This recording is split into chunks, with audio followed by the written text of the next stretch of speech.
H-Town, what's up? You know what time it is. It's time for the best 120 minutes of your day. The Chop Shop, the nation's #1 urban sports talk show, and also your midday sports happy hour. Yours truly, Robert Hatter, alongside Jim Hicks, coming to you live from Houston, Texas. But we're broadcasting all over the world via Facebook Live and YouTube Live. And it's Monday. Oh, so much stuff happened. I get back off my vacation, off my trip. No vacation. Just took a trip. Took a trip to replenish the gas and put some gas in the tank. Great time. Tell you about it a little bit later. First of all, I want to acknowledge the starting five, and our starting five is the 5 people who starts the Chop Shop feed off via Facebook Live, our YouTube Live. And they all integrated on a page right in front of me.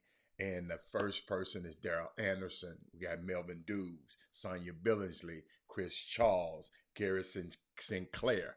And my 6th person of the day is Trey Williams. What's up, Trey Williams? Trey Williams, I don't remember seeing that name. Trey, I might have missed it, but I have never, this is the first time I've seen the name.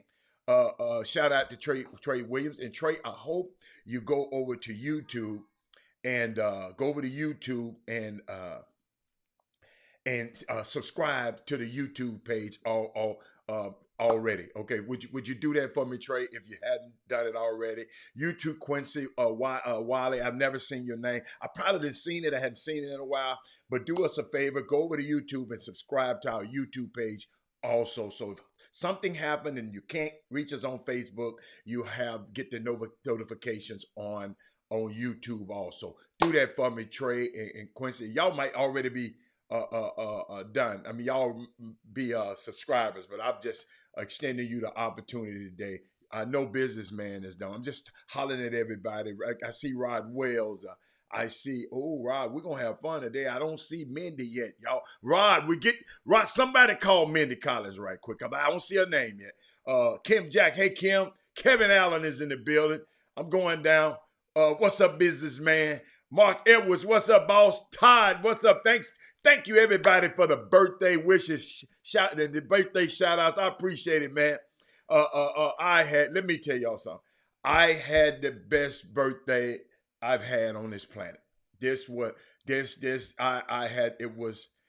really took care of me, man. Let me tell you something, man. Surround yourself with people that love you and care about you and looking out for you.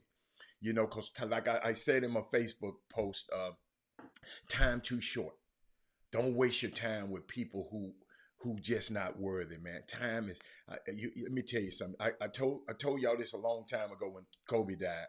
You might know how much money you got in your pocket, Todd, but you don't know how much time you're gonna have left. So make sure you spend time with people that's value, that brings value to you. Because time, you don't get it back. You can spend it, but you can't save it. Did y'all hear what I just said? Chris Walker's in the background. Chris Walker don't use that and put it in his book. You can spend time, but you can't save it. You can't exchange it for nothing. It's irreplaceable. So spend time. Man, I spent time with my daughter. Man, let me tell y'all something, man. Y'all just don't know how I feel inside. I am ready. I'm ready and really ready today. Might have a tan or two, but I don't get too tan. But I tell you what, when you go to these tropical places, you better make sure you put some sunscreen on. I don't care how black you are or dark you are, because that sun burns different than this sun we got over here. I don't know how. Maybe some of you doctors know. Hey, Morris Parson is in the building. Maybe some of you doctors know. I don't know. But it's a lot of stuff that happened in sports this weekend. I can't wait. I got Chris Walker. What's up, everybody? I'm just trying to go through the thing. Hey, Gina. What's up, Gina? Hey, Gina, look at my background, Gina. Check out my background and see what's going on. Chris, we got 19 and under champion that grew up on this show, watching this show. He said, yes, sometimes it's too short. No, my time away was just the right time, because I'm gonna go more than one place. I don't like to be at places too long, because I be saying, I'm ready to go do the next thing. But yes, hey, it's just so unique. I believe you me, y'all. I wish I could have took all of y'all with me. I'm just a plane. My first time, Chris Walker. Let me bring Chris in. That I've been on a commercial flight. I flew on a non-commercial flight during the pandemic, but this is the first time I flew on a commercial flight since the pandemic. And it's different. I had to have my mask on. I had to do everything, But I was sitting in a pretty good section on the plane, so it wasn't that bad, Chris. It wasn't that bad, Chris. Quit hating, Chris. Quit hating, Chris. I was up there with the Chris. You muted, Chris. Unmute yourself. Unmute yourself, huh? You muted it. What you done did to yourself? Well, just go out and come back in. Go out and come back in. Hey, see how you do, man. He's such a hater. But hey, Karen, what's up, everybody? Hey, Keith Sims. Let's see, Gina. Hold up. Let me get Chris back in, and then I'll get to talk. Get back to talk. Chris, are you there? Can you hear me now? Oh, there you go. There you go. What's up, baby? Yeah, so won't you just tell everybody the truth? I was getting on Rick Wilmer by calling me Christopher Cowgirl Boy. They loved it. Listen, I'm telling you right now, this is the year. All you fake Saints fans, and all you black people that are fake Pittsburgh Steelers fans, and all you want to be Texans fans, this is the year that the Cowboys are coming for that neck. Put your heart and your car in the hand of the man that wears the star. I'm telling you right there, we coming back, Hatter. And listen to something, Hatter. When I was at the NBA Combine, I came into the hotel. There was 2 security guards harassing me. I wish they watched the show. I told them to watch the show. And guess where both of them are from? Both of them were from Memphis. And guess what they said? What? We are Cowboy fans. Yes. So, Hatter, you are a fraud. We know that you were a Cowboy fan. So stop lying to people. I told everybody I grew up a Cowboy. I had the Cowboy, always a Cowboy. No. When you know better, you do better. When you know better, you do better. Chris, y'all something else, boy. Chris, when you know Chris, I had Cowboy. My whole room had the curtains and everything. Yes, I told you my daughter loved the Cowboy. Chris, I got a Cowboy a golf cart. I sent it to you. Exactly. I got you. Yeah. All these wannabe Saints fans. They kill me with that. Oh, I like the Saints. Man, get out of here with that nonsense. Y'all Cowboy fans. They Chris, ain't say number but one Chris, nothing, man. can I have a disclaimer for everybody on the Chop Shop? The views and opinions of the people like Chris Walker is not the opinions of the Chop Shop. I'm just gonna tell you right now. Unbelievable. Tell them to watch Hard Knocks. Watch a real I can't wait. I can't wait. organization. I can't wait. A What's real going on, man? Kenny Lofton, get you some business. But Watch Chris, a real organization. before I go anywhere, Chris, I want to tell everybody, do me a favor. I want you to do me a favor, tag somebody, text somebody, call somebody, and tell them they need to hear this word on the Chop Shop today. Is something happening on the Chop Shop today they need to hear? Do me that favor. Shout out to Ken Lofton Jr. Hold on, let me just give him his applause by himself. But also out his teammates from Texas, Mike Miles and former Saints Mark Starr, Harrison Ingram, all of those helped the USA. All of those guys, 19 and under World Cup, 83 to 81 win over France in a gold medal game. Lofton had our very own. I know he claimed Port Arthur, but guess what? We claim him. He Greater Houston area. He had 16 points, 15 in the second half, 7 rebounds, cool. 2 assists, 1 steal.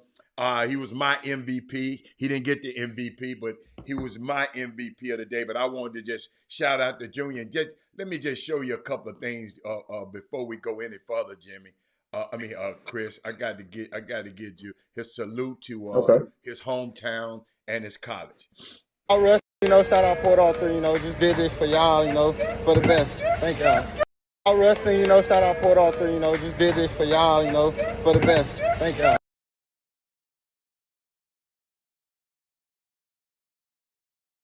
Talk through it. They was writing, hold up. They were writing articles in other languages about Junior over there, Chris. Chris, they had several people writing articles in all kind of language over there about Junior, man. I am so proud of him.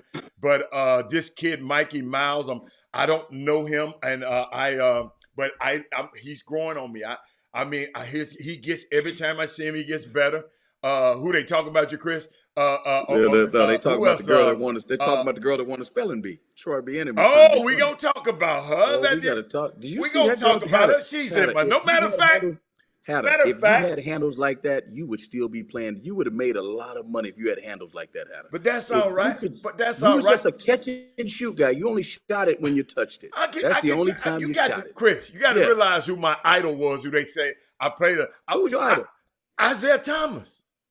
But you couldn't handle like him. I tried. I know, but that girl there, you see what she did? Yeah. Did you not know? I want you to get back to what you're talking about because I want to talk about Kenny Lofton and the U19s. That she was the first black girl to win the spelling bee. Yeah. You know what my question is? How many black people even try to go after? Is that a thing? Like, but I'm Chris, just trying to figure out if it's a thing. Chris, I did a little research though. And I learned that a black girl won the spelling bee in 1908. And they canceled the spelling bees for 20 years. For 20 years after that, reminds me just how. Yeah, it just reminds me. Oh yeah, I forgot her name. I should have researched it. So a young black girl won the spelling bee in 1908, and they canceled the spelling bee for 20 years. And you know what that remind me of? After electing a black president, all the conservatives are ready to chunk democracy just cause so it won't happen again. So, bro, let me tell you something. I'm gonna encourage every single person. There's a new show that came out on Netflix called How to Be a Tyrant. Watch every episode. It talks about Hitler. It talks about Saddam Hussein. It talks about Muammar Gaddafi, Kim Jong-il, and Kim Il-jung, or his whole little regime. And it talks about Idi Amin. Watch it, and then when you hear what they call it, a playbook on how to have a tyranny, to be a tyrant. When you hear that playbook, I want everybody to understand, now they know what's going on in this country or what was trying to be done. Yeah. Just watch the whole documentary and you're going to sit there and be like, hold on, man. So you mean you don't want people to learn their history? It's the reason why Muammar Gaddafi got rid of all the history. And then I don't even want to give it away, man. You got to, you talking about critical race theory? Watch that entire documentary. You just sit there just like amazed, like, hold on. And do me a favor, y'all, too.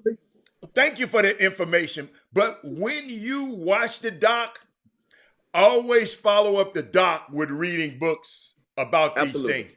Follow up the doc because the doc is going to be different and so be short. But It's gonna be short, but it's yeah, their words and it's no. policies and I'm things. just talking about you can't the documents are time limited. It's time Yes, sensitive. You follow me? And anytime Yes. I I watch mean, it, dude, you have to watch it. You have to watch it, and then all you got to do is say, okay, well, what about the one in America? right? We don't have no Yeah, time. I'm just yeah. telling you, you got to watch it. Oh, It'll blow your mind. no, it's not gonna blow our mind. What these other people did, Yeah. and the way they don't care if people die. And the other one was Stalin. The other one was Stalin in Russia. How he killed millions of people and let them starve. You gotta watch it. I'm sitting there going like, and people Chris, revere him to this day. and, Revere him. and Chris, watch what Chris. You notice I haven't seen it, but the first thing those guys did was attack the press. Oh, they And get rid of them right away. What the Right away. the No first? freedom of press. That's why the dude didn't want the press. That's why he wasn't having press conference. No That's why freedom of press. 45 wasn't having. You always attack the press. Fake news. He the one came up with fake news. Fake news. It's Oh, just fake news. God. So I mean, Man, you this. gotta watch But guess what? Let me tell you The something, title Chris. is How to Be a Tyrant. It's How to Be a Tyrant. That's what it's called. Now It's a playbook. let's talk about that young lady you was talking about. Let's talk about her. Oh, she a beast. You know what's funny? I heard them talk about her. You know, you like, oh yeah, okay. Man, you see what she was doing on that bike? Yeah. Had a Lord. See what she was doing I mean, she is really, really good. Chris, let me call her name. Zelia Avant-Garde. And I looked at that last name, Avant-Garde. Oh yeah. Okay. She from New Orleans, right? And I know a lot of Haitian refugees was coming through New Orleans. When I saw that name, Avant-Garde, and maybe somebody can help me in that area, you know, because I'm not that versed in that area. But the reason I'm so happy for her, she won the spelling bee first time. But you know what I love about it? You know what it made me think? It made me think about Marissa Smith, daughter and son, Sonia Billingsley kid, Kevin Freitman's kid, Troy Benamy's kid. What we've always had that in our community. They surprised about it. We've always had brilliant people. All this should be as an example for the rest of our brilliant young kids that you can be anything. And you know what she told them? I really like basketball.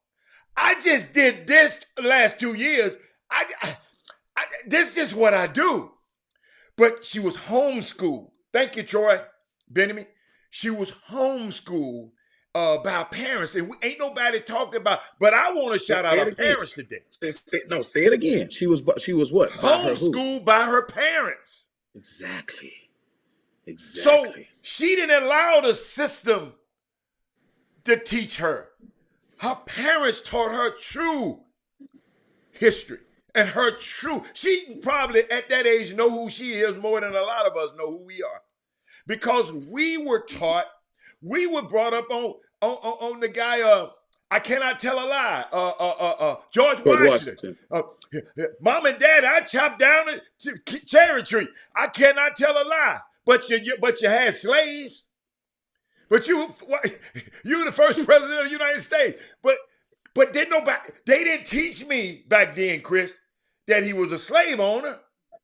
And they didn't teach people that Abraham Lincoln, although he freed the slaves, there were other states that were not a part of the insurrection. Yes. And they were allowed to keep their slaves because they weren't part of the Confederacy. Yes. So people study to show themselves what? Approve. Learn. Learn. It's free. How to learn. No. It's free. It's free. You're right. Keep going. It's free. But Chris, that now you understand why they trying to fight the poor.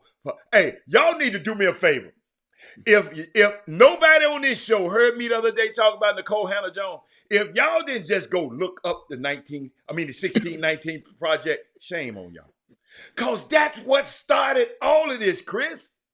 The 16th, man, I'm telling you, Chris, I got my, it's on audio books. I mean, I got it on a podcast. New York Times distributed on the podcast. Chris, everywhere I went for about 2-3 weeks, I was listening. I'm saying, wow, no, Jamestown, this part of town. What? I mean, this part of Virginia, this part. And Oh man, it's crazy. I'm sitting there saying, It's what crazy. the hell? Yeah. And now I see. And guess what? All it did is make me, it just made me a better Robert Hatter. And all of this started, y'all, when my trip a few years ago, I think on Labor Day weekend, I took a trip. Not Labor, what's right after graduation? What's that holiday right near Memorial graduation? Day weekend. Huh? Memorial Day. Memorial. Memorial Day week. I took a trip up there to see, to see the African American Museum Oh, in in DC. DC. The big basket. You Yeah. remember I told, and it just blew me away, Chris. I'm telling you, people were crying when they they had grief counselors. Chris, by the time you go through there, Chris, I saw Oh, it's the a whip. beast, man. Chris, I saw the whip. The whip just wasn't a whip. The whip has some little things on the end that's a snatch your meat off. I saw the whip that they used to beat them with. Did they take you down to the bottom? How they started in the slave? That's where you start. With it. That's how you Yeah. do, Chris. That's how. And y'all, the experience to the new people who haven't heard me talk about it, who haven't been, when you get on it, your tour start, they get you on the elevator, and at the elevator, it's like what year you in now? You're in 2021, and by the time the elevator take you down, you can see the years going down, Chris, all the way down to the 1600s, Chris. You get out of the elevator, walk into the 1600s. You see the Middle Passage and see the commerce and all. Chris, and it's just gonna blow you away. You just saying, as you walk in, you saying, wow. Then you go up. It's gonna take you all the way through. And when you come off that first floor, they know they got grief counselors there in case you need some help when you get off that floor, Chris. But see, that's blow my you thing, away. Hatter. Even with Uh-huh. and I know like people got to understand, even from the sports perspective, right? Given what we've seen there, when you start talking about in sports, what people of color had to deal with, right? Althea Gibson, man, if you read her story, and oh my God, she was the first black golfer, female golfer, professional golfer. Althea Gibson, you talking about Althea? Althea That's Gibson my was girl. That's my She's the girl. first woman to play on a tour. But you know why? She made all that money, and she did all those things in tennis and did not make money because sponsors wouldn't give her money. Like, people don't understand. There's a reason why there aren't black golfers. Right. It takes sponsorship. It A takes lot of money. money. It don't matter how good you are. Yeah. Takes a lot of They money. don't want to put the money behind you. We'll never know who you are. That's why I had to give a great testament about the young girl. And I know y'all think I go on and on and on about these, like Kendall Jackson, our young girl that's going to Howard. Because I know how much it costs, my golf clubs cost. Imagine the mom and daddy play golf, and they made sure the young lady had the top golf club. Dude, it costs a lot of money. And I went to, Chris, I went to the Lone Star Golf Association, which has been around since 1949, a black golf association in this city, and was watching the show when Kendall was on the show. They gave her a scholarship, right? And I just asked them, I said, y'all have a golf tournament, and you didn't call me and tell me on the Chop Shop? That means you... Come on, man. That's why y'all been around to 1949, and probably nobody heard about it until I just mentioned it today. The Lone Star Golf Association. And but Chris, golf is super expensive, but it's one of the greatest games I've ever played in my life. I had to play It's football, very hard. basketball. Very hard. One of the greatest games I've ever played. And man, I had my daughter out there, man, hitting the ball, man, this weekend. She just, she hit a shot. She want to dance. I mean, we can't let her on the golf course no more, y'all. We can't let her out the door. Yeah, we can. As long as we need to have the Chop Shop golf course benefit. That's what we need. The Chop Shop celebrity. We got to, Chris. Got to. That would be hilarious. Chris, we got to. We got to. But back to what you were saying about Athelia Gibson. I didn't want to interrupt with you. Well, my thing is when I'm talking about our history and stuff, I'm talking about just in sports. I was talking about that documentary with the Celtics and that what's his name? Bill Russell was the first African American head coach. They made him the first head coach. Yeah. You're talking about what happened with UTEP. And they weren't called UTEP back then; they were called Texas Western. And just like the things that we had, I don't know if people understand knew what they call the handshake agreement. You remember when the teams on the North went to go play teams in the South, they had the handshake agreement. Either the black kids couldn't play, or like one of them could play. Like they wouldn't let you play. That's why a lot of kids left the South to go play in the North. When you see these powerhouses in the North, like Nebraska's and Michigan States and all those, it's the reason why those guys are really good, because they integrated before the teams in the South. Because you ask yourself, why would a kid go play football in Nebraska? Ooh, what? It wasn't. Iowa also, Chris. And Iowa also. Exactly. Yes. Like, why are those schools any good? Because they let black players play. That's why. And then all of a sudden, the South. Well, I'm being honest. Like, if you really want to keep 100, I sit there and be like, yo, why would kids go play football in Alabama? I get it. Nick Saban, great coach. But why are you contributing to the commerce of Alabama? You know what I'm saying? Like, if you know the history of that state, why? Keep going, Chris. Why? That's a great point, Chris. But in sports, what's that?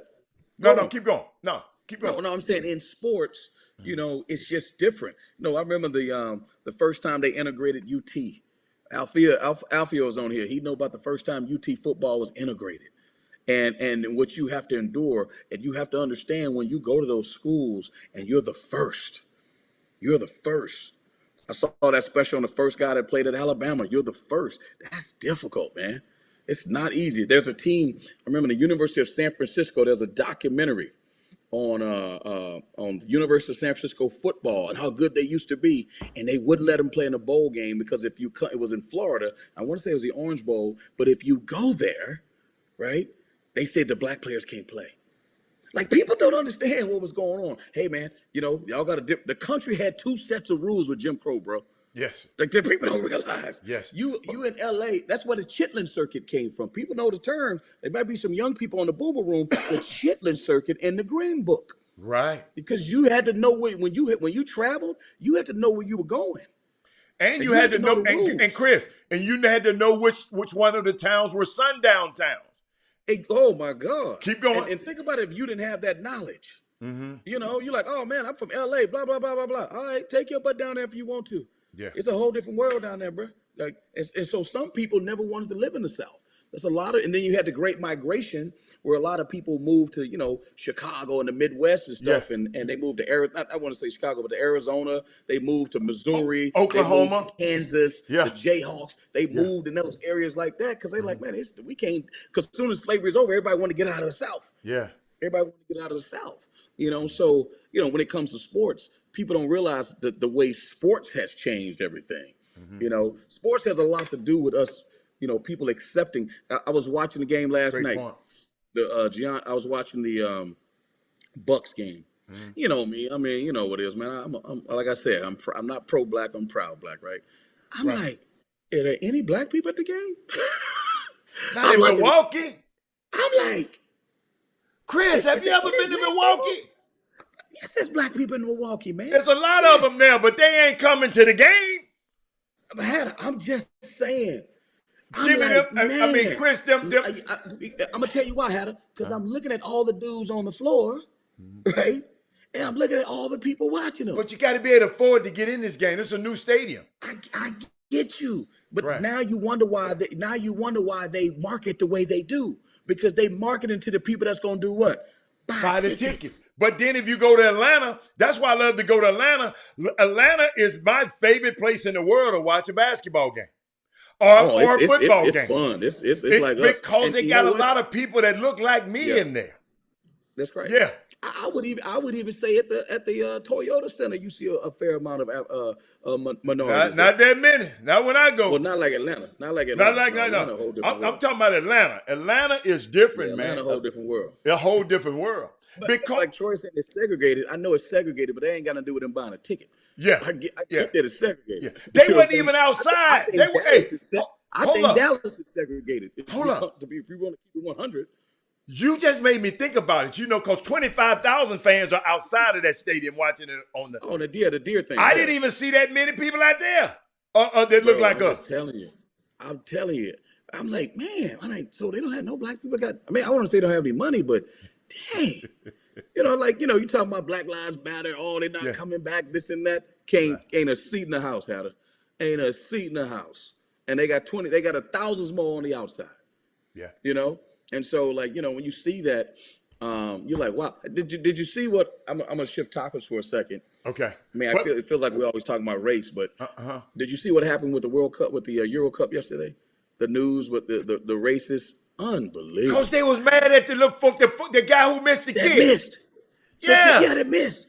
I mean, like, so what you saying is they say they call it in soccer doing it for the shirt. They call it the shirt. Mm-hmm. The dude missed the kick.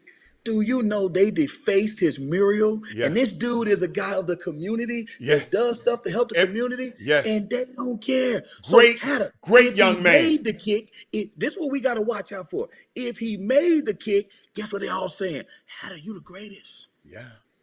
Yeah. He missed the kick. Hatter, you terrible. You X, Y, and Z. I'm like, hold on. If he made the kick, Chris, y'all good with him. Chris. If he missed the kick, Chris, oh, you remember what I've been talking about, and I know it's been going over y'all. come on, man. I know it's been going over y'all head. I say it's two structures out there. It's the social structure, how they see us. All they see us is as entertainers for them. And when you can't entertain right, get out of here. You're out of here. And how we see each other. Now you see why I don't defame and talk negative about our athletes. Y'all, it's just in me. It's just something innate inside of me. I know how they feel. I've been in this business, y'all, for 30 years. I've had a prominent figure in Memphis, Tennessee, tell me that if Penny better sign with this company in Memphis, Tennessee, he gonna have problems for me, a problem for Penny's family.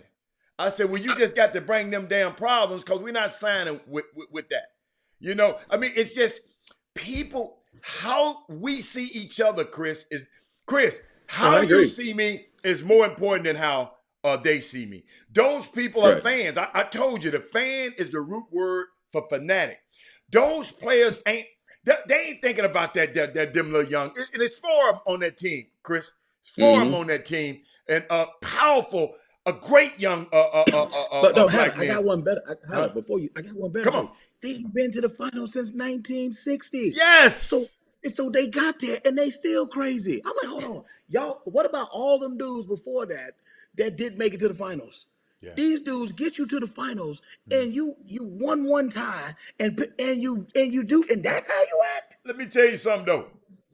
If I'm just me knowing fans, even if a white dude had missed that kick, they was going to face his ass. They go, dude. They too crazy. That World Cup stuff is crazy, man.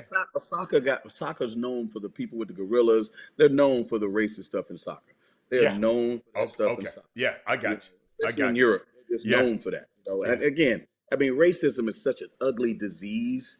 Like you just don't understand, why people think that they're better than someone just because of the color of the skin. Yes. Like just because they're different. Yeah. Just because they dress different. Like you're better than them. And again, when you watch that How to Be a Tyrant thing, you'll see some stuff that'll make your skin crawl the way human beings treat human beings. Well, you can't play quarterback because you're not smart enough. Well, where's the study that says I'm not smart enough? You should go to that position. So think about all the young black boys in the 50s and the 60s and the 70s and the 80s that wanted to play quarterback. And they say, man, you'll never play quarterback. You got to go. And then think about all the white guys that were probably less talented. They got opportunities. Yeah. I mean, I like Roger Staubach, but I Yeah. guarantee you there was a dude named Roger Johnson that was probably better. And people could get mad that I say something like that. Man, Fran Tarkenton was good. You trying to tell me there ain't better dudes than Fran Tarkenton? Hey, they didn't get a chance. So you know how you stop people from getting it? When they say like, oh, this coach is the most winningest coach. That coach is the most winningest coach. Yeah, you're right. Ain't going to be no black guy be the most winningest coach. Why? Because they don't get a chance. So he's never going to be the most winningest coach. But that don't mean that that guy is the best coach. He just got the best chance. That's a great Which point, leads Chris. me. Hold on. That's a great point, and I'm gonna pivot to this. I was thinking about something last night. While I was on the plane, I got a chance to watch a movie. You know, because I call myself. I wanted to go to sleep, but for some reason, y'all, this is like I said, it's my first flight, public flight back, commercial flight back. I just stayed up because if anybody charged the cockpit, I was gonna tear their head. I'm just letting you know. Stop it. Yeah, I wasn't gonna let nobody charge the cockpit. They can't get there no more. They can't get there no more. Yeah. But guess what? I know they weren't gonna get there because I'm right there. So I know they weren't gonna get there on this trip. I can't worry about them other trips. But Chris, I was watching this movie, Sylvie's Love. You probably never heard of it. A lot of us, I didn't see it. I saw it, but it's one of the greatest. I mean, I'm sitting there. It's been out a year, and I smacked myself for not watching it. Sylvie's Love, a love story, a black love story with Nnamdi Asomugha. Used to play cornerback for the Raiders, and he's also Kerry Washington's husband. He's an actor in this movie. Let me tell you something. It's everything. He produced it. This was a black owned, but I know it was released during the pandemic. But all of us need to go in some kind of way support that movie. Because guess what? If those movies don't make money, we might not be able to do them again. You had to see the examples. It wasn't nobody on the hood, and it wasn't no boys in the hood type movie now. So I know it was just a great, talented young black girl said, hold up, young black girl, I'm not giving away the music of the movie. Young black girl grew up, daddy had a record shop. She was watching 2 TVs, Chris. It was a dated movie. One had volume and one had the picture. The daddy got him and fixed them and brought him in. She had to watch 2 TVs. One had the picture. It didn't have no volume. The other one had volume but didn't have a picture. So that's how she was watching TV. And this young girl was sitting there, black girl said, she dared to dream and said, I want to produce the Lucy show. She was watching Lucy. I want to be a show producer. And guess what? She wound up being a producer. But we got to, our kids, we got to allow our kids to dream like that. Avant-garde. And little girl said, I'm going to Harvard. I want to do 14 years old talking about genius. I'm telling you, you mentioned before, it's self-interest versus best interest, right? Okay. Self-interest versus best interest. Okay. Sometimes our self-interest ain't in the best interest, And my thing is, for us, we have to understand our culture. We are consumers. African Americans are consumers. That's the way we've been consume. So hold up. So we've been culturally conditioned to consume. Okay, I'm gonna give you a little piece of the movie that I watched, the How to Be a Tyrant. Idi Amin, tyrant in Uganda. And back in the day, they were under British rule, right? The British brought in, because they again, you're talking about Gandhi, the British brought in a bunch of Indians to build the railroad system. Okay. And when they ran the British out, a lot of Indians stayed. So again, watch the show. And then there was a point where Idi Amin was like, you know what? The Indians are the problem. Let's get them out. or the Asians, they call them Asians. Uh-huh. Get them out. Ran them out the country, right? Mm-hmm. Do you not know there are 10 million, I might get that number wrong, 10 million Ugandans Mm-hmm. and 100,000 Asians or Indians, right? Mm-hmm. Do you know that the Asians or Indians own 80% of the businesses? I was like, what? Hold on. It's 10 million and 100,000 and they own 80% of the businesses. It Chris, blew me away. It blew me away. I couldn't believe it. Chris, And that, then what happened? When they left, the economy went down because all of the Africans didn't know how to run business. We got to educate ourselves, Hannah. I'm just wow, telling you. wow, History is being repeated. When kids wow, say, I don't want to learn math, unbelievable, I just want to hoop. unbelievable. Huh? I just What? want to hoop. I was Yeah. talking to a coach the other day. I'm not going to say who he is. I say, man, do you know in college basketball, you are allowed, or in college sports, you are allowed now to buy a young man a suit Soup. every year, Mm-hmm. right? So I say, hey, here's the deal. I'm not trying to, high level educate you, but let's take this thing to a whole nother level. Forget about you buying a guy a jacket so he can go to one of you guys' events, so he can look good for the school, for the team. I want you to think about that dude's going to have to compete with other people for jobs because at the school y'all at, ain't none of these dudes going to the NBA. And if they do, if they play in any type of professional basketball, it may be for a couple of years, but they're going to have to get a job. And the kind of job that they want, they probably going to have to wear a suit to the interview. Or they're going to have to learn how to wear a suit, right?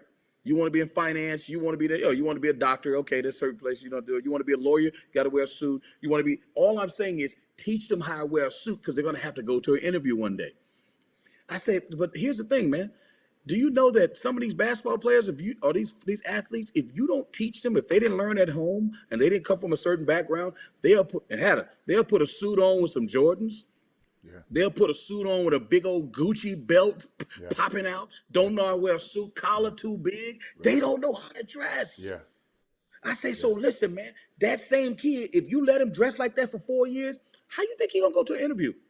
The same way. Great. So Great. if we really care about these kids, how about we bring an image consultant in, the way y'all doing name, image, and likeness, the way you being a trainer, bring a trainer in, the way you bring a yoga person in, the way you bring a nutritionist in. How about you bring someone to show them that when they leave there, we give them something they can leave with. So when they go in that first interview, they do an unbelievable job because we all know that when you walk through the doors, when you get that job a lot of times. They look Wow. at you like, oh, no, we ain't hiring this dude. Wow. Because those kids don't realize that when you get to that job, it ain't about how many points you scored in college. It's about that dude business. So let me see your resume. What resume, man? I scored 15 points a game. Hey, homeboy, they ain't got nothing to do with this over here at Apple, bro. We don't do 15 points a game. You go work at T-Mobile and put a polo on if you want. And you're going to make X number of dollars an hour. But if we want to change the socioeconomic status of our kids in our neighborhoods who are getting degrees, we need to teach these dudes about image. It's true. It's image. Hannah. You're a contract advisor. You pull up to one of these kids' houses. They're about to be millionaires. Do you go in there with your Sean John on? Do you go in there with your sweats on? Hannah, we got to teach them. Coach. They don't understand. I see it all the time. Chris. I'm like, yo, man, you can't dress like that. Oh, man. No, homie, I'm just telling you right now. Don't worry. Come see me when you're 35. Chris. Come see me. It's going to be too late. But come see me when you're 35, and then you're going to see the way I'm living because I get it, and I'm going to see the way you dealing with things. And hey, man, if you can write a rap song and become big, that's great. But if you can play NBA for the rest of your life and make hundreds of millions, that's great. But there's still going to be a place you're going to have to learn how to wear a suit to. And then you wonder why you in Fashion Week and the only car gets stopped is a car with the two black guys in it, and one of them happened to be James Harden, and one of them happened to be Luke. All them cars being stopped. All these cars at Fashion Week. All these people got weed. All these people got everything. They stopped the car with those two guys in it. And it's just, I'm telling y'all, man, dressing, Chris, even when I travel, Chris, some people don't take it because they want to be comfortable. But even when I travel, I always have a jacket, Chris. And the first, I'm telling you, Chris, they treat me different. I'm serious. I've traveled both ways. They treat you different when you're dressed up, and it Oh just yeah. it's so unique. But I wanted to pivot to again, Chris. I mean, that was great. I wanted to shout out Miss Zelia, Avant Garde, man. She said she wanted to be an NBA coach. She didn't say nothing about NBA coach. She didn't say WNBA coach. She said she want to be. This her career options: NBA coach, work for NASA, neuroscience major, and gene editing. And she and she want to play basketball for Harvard. Yeah. But they had her. I'll say it again because I know Kim Jackson gonna jump on me. That comes from in-house, bro. That's in-house. That's in-house. You know what? I love Dr. J. I love Walter. I wasn't a crazy Bear fan, but I love Walter. I love Tony Dorsett, right? Tony Dorsett was my guy. Drew Pearson. I was a big Cowboy fan. Right? You remember the Astros, J.R. Richards. Yeah. Say Sauce Daniel, all them brothers. Yeah. But you know who my real uncle, my real heroes were? My uncles. Yeah. Because I didn't know no better. Right. So my uncles, everything they did, what I do? I'm trying to do the same thing they do, Hatter. Well, why didn't you preach? My uncle the best. Why didn't you preach like y'all? Hey, I'm preaching right now. I'm just saying what I'm saying. Okay, come on, Red.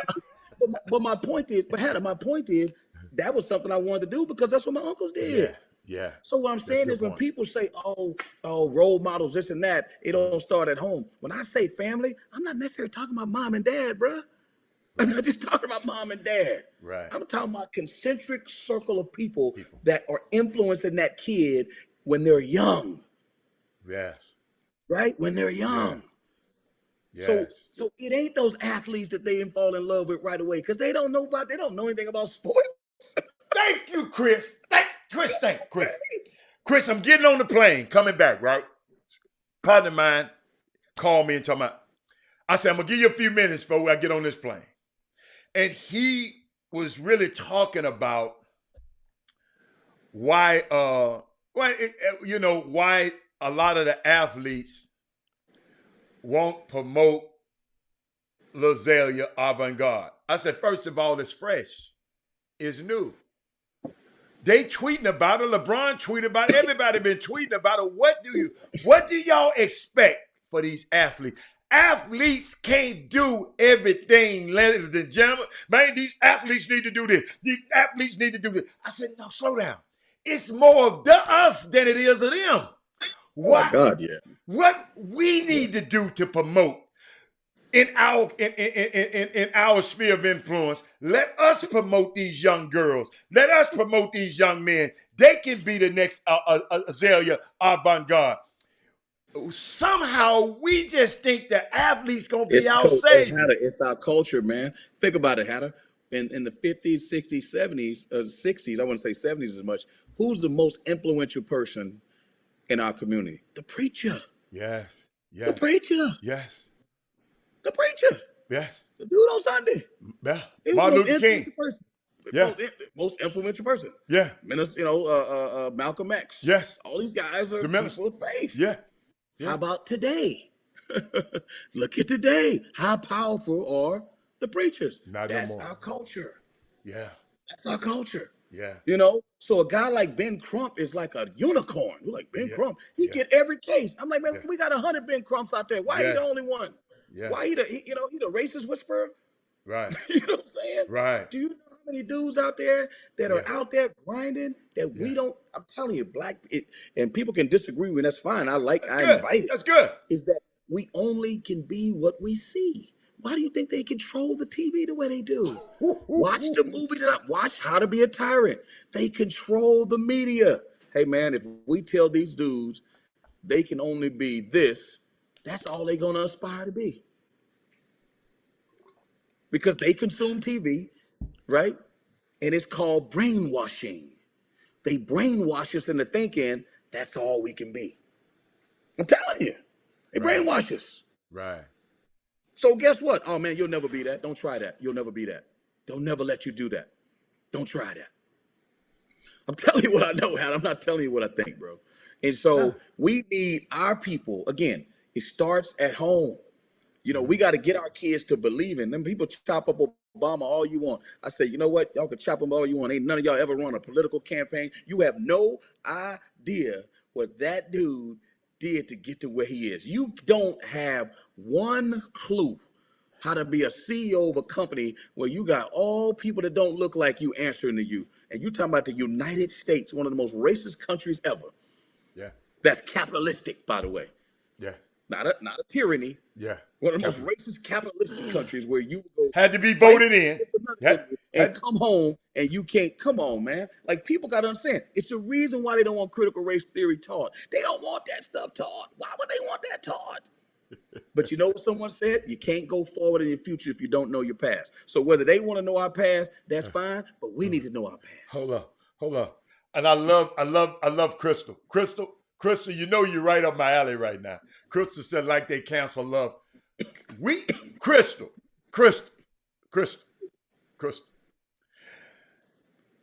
We can pick up that show. It had a black writer. Absolutely. We can pick up that show. We don't need them no more, Crystal. Nah. We don't need them. Let them cancel Lovecraft. So guess what? So we need to pick it up. Hannah, think about this. And I'm listen, not besmirching, bemoaning, or talking negative about Tyler Perry. We allowed a man to dress up as a woman to become almost a billionaire with that stuff. But yet somebody comes around like Lovecraft, and X-Men is another movie that talks about race that Regina King was in. I think it was Regina King. Unbelievable piece of work. But those shows get canceled. Yeah. But that dude dressed up like a woman, and we make him rich as hell. But guess what he done? Guess what he did though? See, I get it. And I understand. I know you qualified first. But all he did. But guess what? Yes, he did some things that I wouldn't have done.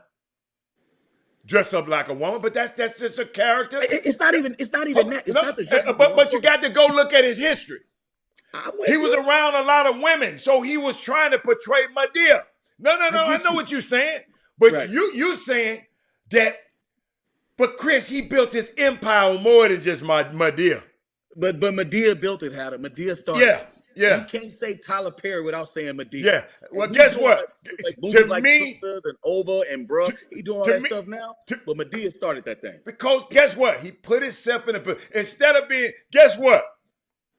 He got a studio right now. All you people like you and Lil Rick, you tell me he don't get no pass. He got a studio where he can come hire y'all ass if he wanted to. So I understand y'all. He don't get no pass. You missed I the don't point. listen to me, I'm not Chris. jumping on. I don't need. Hold on. See, no. Me personally, I don't need Tyler Perry to be my role model.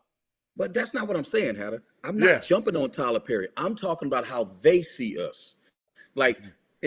I'm responding to Lovecraft Country being canceled.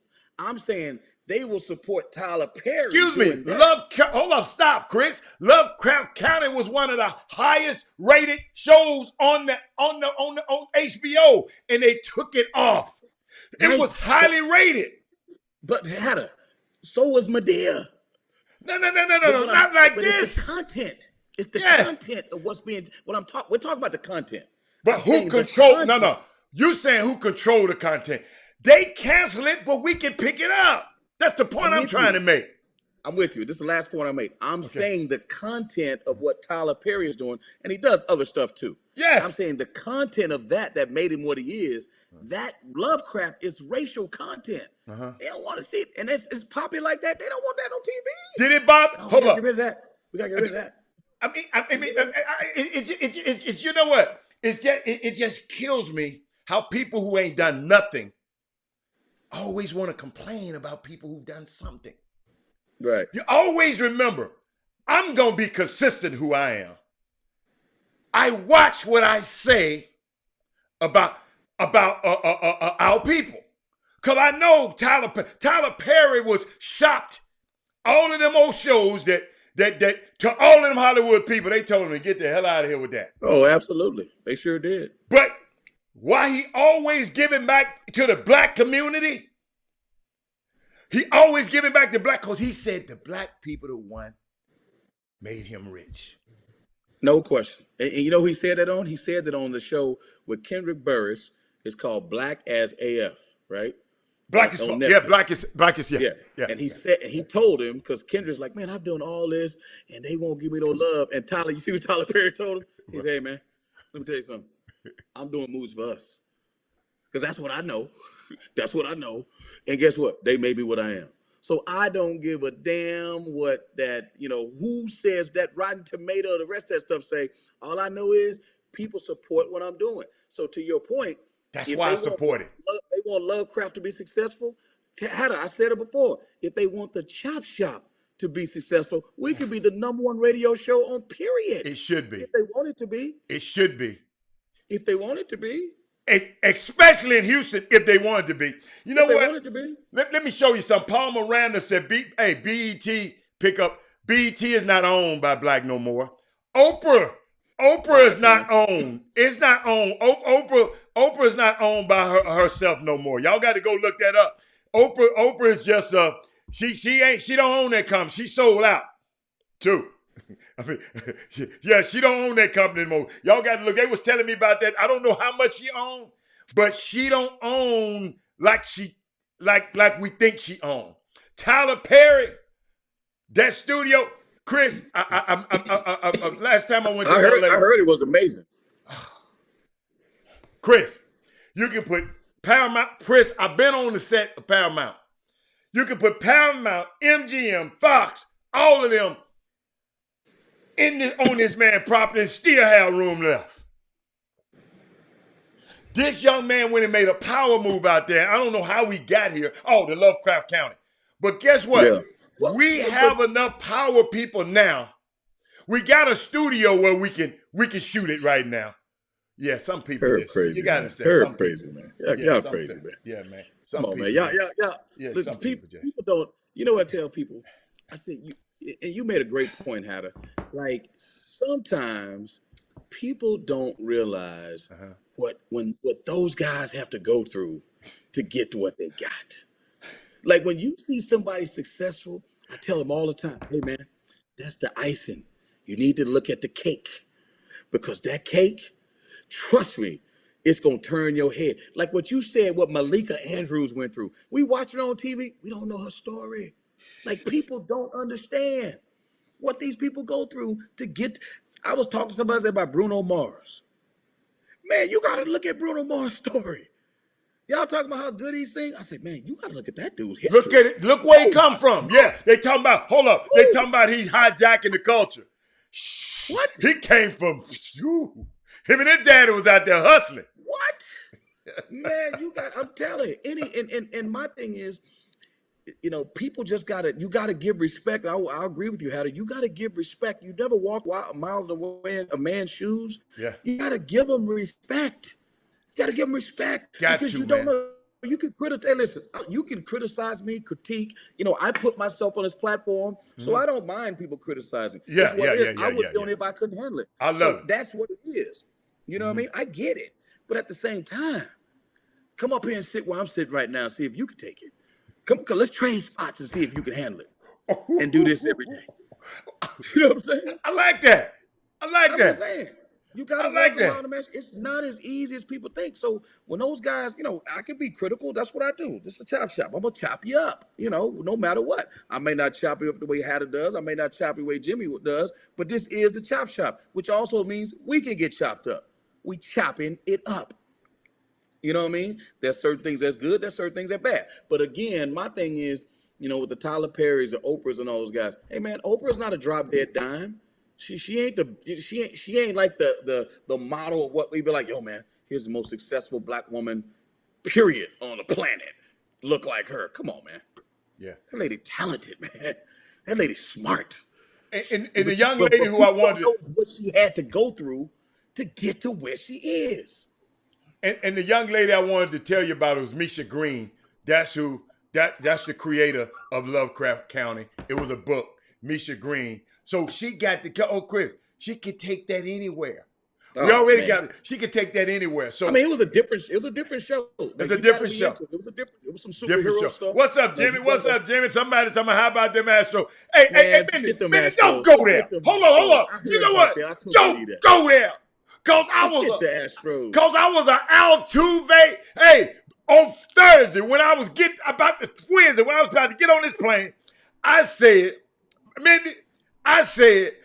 it's gonna be a sweep.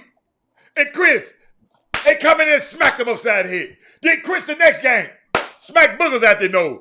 And then they gave up a 4-run lead in the ninth inning. Wow! And Altuve, he ain't got no strike zone because he's not that tall. And they just had to throw it anywhere up there so he can hit it. And he hit the ball. And I can't believe he's shaking his head. Look at it. You're shaking your head because you almost got swept. And I know he was going to say, he was going to have something for that sweep. But let me tell you something, man. Hey, but guess what? The Yankees pissed me off. They made me like the Astros because I didn't like all of this and taking the shirts off and messing with. They cheated. Okay, it's over. Man, act like you've been there before, man. That's No, all. I don't believe in that. Act like I don't believe you sound like them. You sound like them. You sound like them. You Act sound like like you've been there you before. sound like the social structure right now. No, Act like you've been there before. I have The Yankees fun. been there a million times. Hold up. Act like you've been there before. Well, Chris, hold up, Chris. Okay. Well, let me give you some of your recent history. You win go a on. game against the Houston Hoop, you act a fool. Oh, my I could have said to you, Chris, act like you've been there. Get out of here. I mean, I saw you, Chris. You was acting a talking about? fool. I wasn't acting a fool. I was laughing at the structure that's been set up. Because Jimmy was Jimmy spewed that garbage out there. I had to chop Jimmy up. Okay. I was yelling at Jimmy Hicks. That's what I was yelling at. Okay. Come on, Jimmy. Okay. He know what Hey, time it is. Altuve, shout out to Altuve. But we ain't want to go there. Jimmy, what happened this week? Jimmy, it was a whole lot of, I saw a lot of scholarships. Offers being handed out this weekend. Let's talk about my young fellas. It's 1 o'clock. I'm tired of talking about them golf. It's just eye candy, man. Ain't no but eye candy. That's all that is, Jimmy. It's a whole lot of offers. I saw this one little bit. Think about Jimmy. Jimmy, hold up. Under your watch, Jimmy. I know you want to go back to all 1942, all of them guys. But Chop Shop been on air for 5 to 6 years. Junior playing in the 19 and under. So that means he's 13, 14. He grew up on the Chop Shop. His parents looking at Chop Shop. Chop Shop, baby. He's a gold medal guy, right? I go to your 2 couple of years ago, I go to your Ruck on the Wood. And I said, who is these little bitty dudes? Who is this little bitty dude right here? The little dude named Smurf. He little. He going around in the 9th grade, just going around. Then when I see he get scholarship offer last night, man, I'm just love watching the little kids that I saw at the Druck on the Wood. The junior went and toured the camp, the Southwest Exposure Camp, a couple of years ago. Now he's an Olympic. To me, was the best player, most valuable player on the floor. So Jimmy, it must be nice, Chris. You in that space. It must be nice to see those kind of things happen. I'm you know what? And I want to shout out while he's on the air right now, Paul Miranda. Paul Miranda had been, we had disagreement about, but he texted me last night and said, Hatter, you know what, man? Hey, not necessarily you was right, but that kid that you told me about, yes, great weekend. A lot of people don't do that. A lot of people don't come back and say, hey, I was wrong. I was a little tainted. But shout out to Paul Miranda. Paul, I appreciate you coming back and saying, hey, man, hey, I got to look at this kid some more. I got to look at him some more. But Jimmy, what's going on, man? I'm sorry. I want to say this too to piggyback before Jimmy jump in. Like, people don't realize when you coach summer basketball and you're in these kids' lives, listen, you may not be around, you may not talk to them forever, but I get a call yesterday from Steve Chainga, assistant coach. He works for the Celtics. He hands the phone to Jacobin Brown. And we're sitting there talking and we're laughing. He used to have an AAU team. And then I get a call from Joey Brooks. Joey Brooks said, "Can you write me a recommendation?" He's now the associate head coach at Fullerton State. Like, I'm just telling you, man, like, people that don't understand summer basketball, it's not just about the offers and all that stuff. You are pouring into these dudes. I tell people all the time, it's two things that people don't understand about summer basketball if you're doing it the right way, right? And how do you know this? Because you've been, and Jimmy know it too, because he's done it too. It's miscellaneous. It's miscellaneous money. Because you can talk, oh, we got to pay these. Man, that's money out there you're going to spend that you don't even know you got to spend. It's a miscellaneous line item, right, Jimmy? It's miscellaneous. Yeah. Money for this, money for that. $2 over here, $10 over here. You add it up of all them programs that add up. And miscellaneous time. There's time spent around these dudes that people don't see. I'm telling you. Great point. Miscellaneous money, your resources going into them, and miscellaneous time. Your time is going into them. Right. I'm telling you, it's very, very valuable what these dudes are doing if they're doing it the right way. It's not just about getting scholarships. I mean, that's just what I believe. It's great if that happens. And it's great, But but their mom and daddy can't spend all the time around them. But you should want a scholarship out of this, Chris. You should want a free education. No, you should want, but most kids won't get one, Adam. Most kids won't get one. I got so you. if most kids don't get them, then what are we talking about? Gotcha. Right? I want to play D1, 350. There's 1,050 that are going out every year. It's more than 1,000 people playing. It's thousands upon thousands playing, and only maybe 1,000 are going to get a Division I scholarship. So what else is going on, man? What else is going on? You know, but go on, Jimmy. I mean, the offers, they're well deserved from a lot of people now. And I still put it, my stance for a lot of people out there, if you know whom you may be, and if you have one offer right now, after the live period, if you have one offer, one Division I offer, because that's what they're all shooting for when we sign offers. Let's be being real about this. They're not people are shooting for Division I offers. And if and right now, if you only have one, tell me this. Why wouldn't you commit or attempt to commit? If that's all you have is one, do you understand that if that's all you have, and that same coach may see you next weekend, in their mind, and you play have a flat weekend or average to below average weekend, they're not going to call you and say, hey, by the way, little Johnny, we're not offering you no more.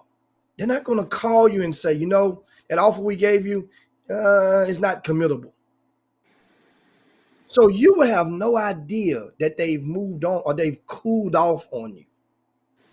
Meaning that, and Chris, when a school cools off on a kid, explain to the viewers some of the things, how it goes.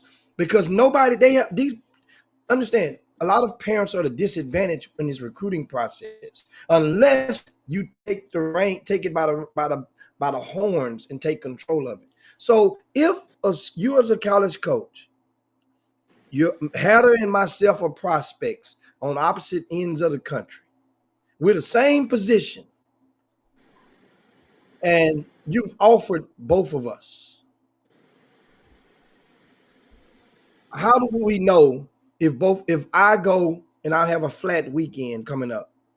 You go. Well, I mean, see first of both all, of us social play. media.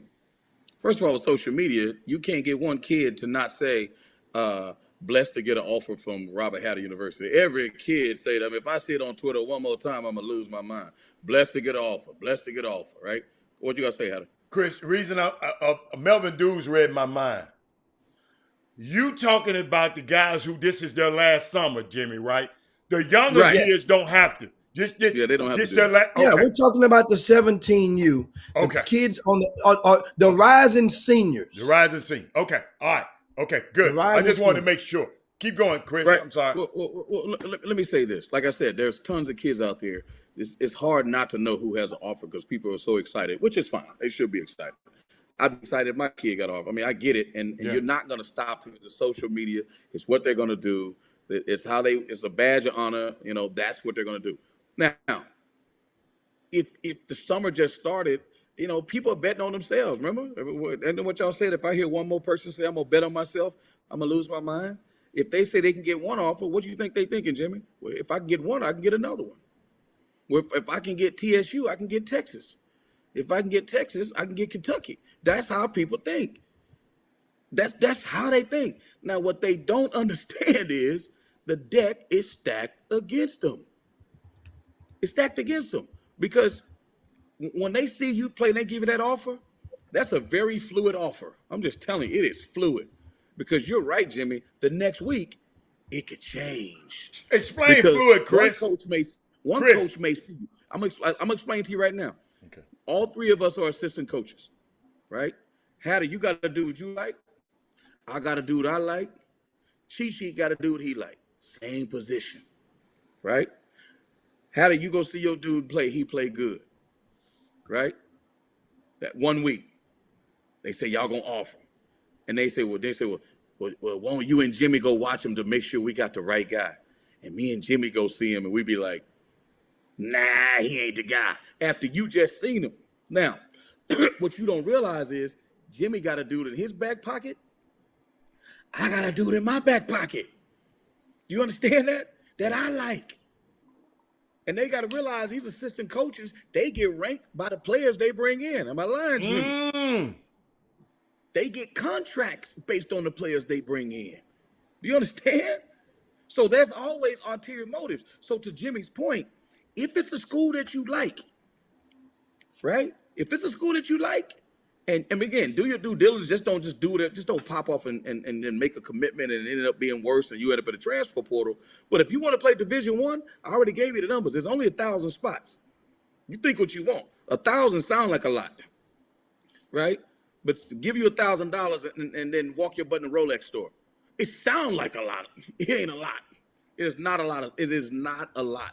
And when you get a chance to get a Division I scholarship, you better jump on it as quick as you think, because I'm telling you right now, it could change the next weekend. Because again, sometimes you got to realize why they're offering too.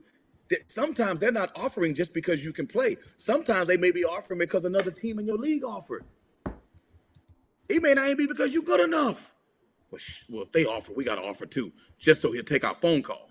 Well, if they offer, we got to offer too. So Ken Gamble, so make sure Ken keeping us in the game. We just got to offer. He ain't gonna take it. If you think those guys are sitting there thinking that y'all gonna take his offer, you crazy. They know the behavior, man. They know the behavior of these guys. If North Carolina offers somebody to stay dream school, there's a chance that a kid may take that. But it's North Carolina. It's top of the food chain. Right. But but anything else, those mid-major levels and all that, those one-bid leagues, if they get an offer, man, they gonna think, okay, man, you know what? I told Jimmy Hicks, been hating on me. This just the beginning. I'm gonna get more offers. No, you not. You watch. You're gonna find out real quick, and you're gonna lose that one. You gotta know when you're winning, man. And that's everybody's decision, or the different decision to know when they're winning. But I'm just telling you, I sent you something the other day, Hatter. I'm gonna jump off and let Jimmy get me in. I sent you something, you know why. I sent you the ESPN NBA rankings. I tell everybody to go look at it right now. The top 100 dudes, cheat sheet, right? That the NBA guys are ranking and have a chance to be drafted. Ooh-wee. And you know what I do when I do that, Jimmy? I'm one of those guys, I read the book from the back to the front. I like to know how it's going. I read the author. That's how I do it. I check out I check out the author. Yes, I want to know too. Right. So I look at number 100 and work my way back. I'm like, ooh, 100 could have been number 1 if you talk to some of these people. 94 could have been in the top 10 if you talk to some of these people based on the rhetoric out there, based on social media, based on power conferences, based on ESPN. Number 9, you look, dude, I'm telling you right, there's names in there. I don't even want to chop certain kids up. I'm like, and that dude left school?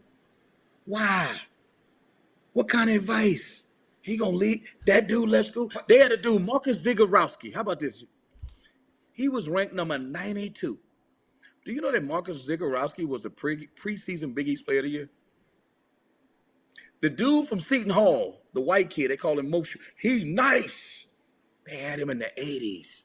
I'm trying to tell y'all. And guess what? He was Big East Player of the Year. I'm just trying to tell y'all, when you at these other little schools and you think you got a chance to play at that level, the best players ain't got a chance to play at that level. Now let's filter that down to high school. As Jimmy say, when you get an offer to play at one of these schools, I'm just telling you, with that transfer portal and what's going on now, man, you better think twice about taking it. Because next week, during the 21st through the 25th, could be very different. Could be very different. I'm going to tell you another thing you got to deal with. Jimmy may be like, oh, no, that ain't true. When them other kids on your team see you get an offer, ask them what's going to happen the next week, Jimmy. You think you think he going to get them same passes he got the week before? I'm trying to tell you. What do you think them parents is telling him? I'm just telling you, man, what you dealing with. Team politics. Oh, man, hold on. That dude got an offer. He took too many shots. Maybe I need to take as many shots. Maybe I don't need to pass to him as much. Hey, man, you shooting too much, man. I'm just telling you what's going on, man. Like, it's very difficult to get a Division I scholarship, bro. It is not easy. People talk, just like people think, like, oh, it's easy to get to the NBA. Man, it's hard to get to Division I, man. It's hard. It's really, really, really hard to get a Division I scholarship. And so people can think whatever they want. Think about this. They were playing in Atlanta.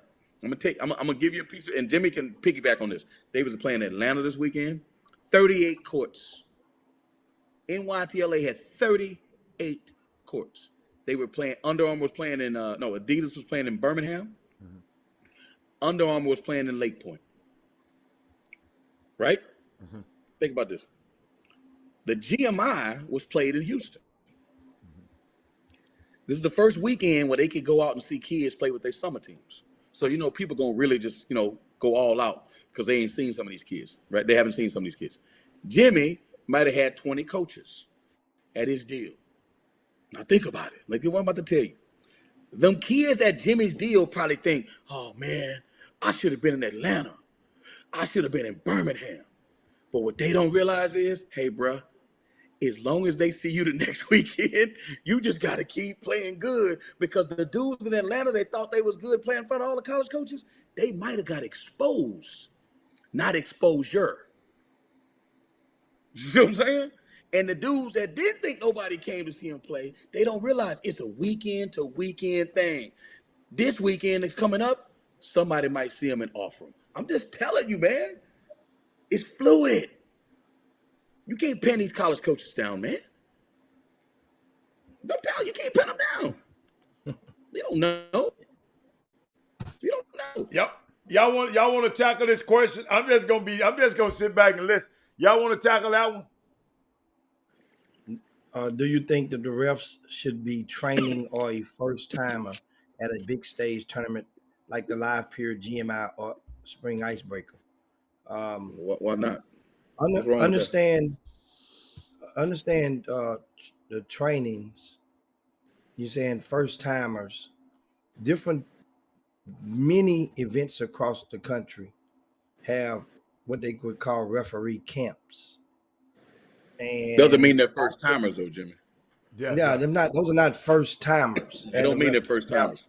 Now, at these camps, referees would pay their money, a fee, to come and have the opportunity to be evaluated by somebody, a referee who has influence or a position in a certain college or multiple college conferences.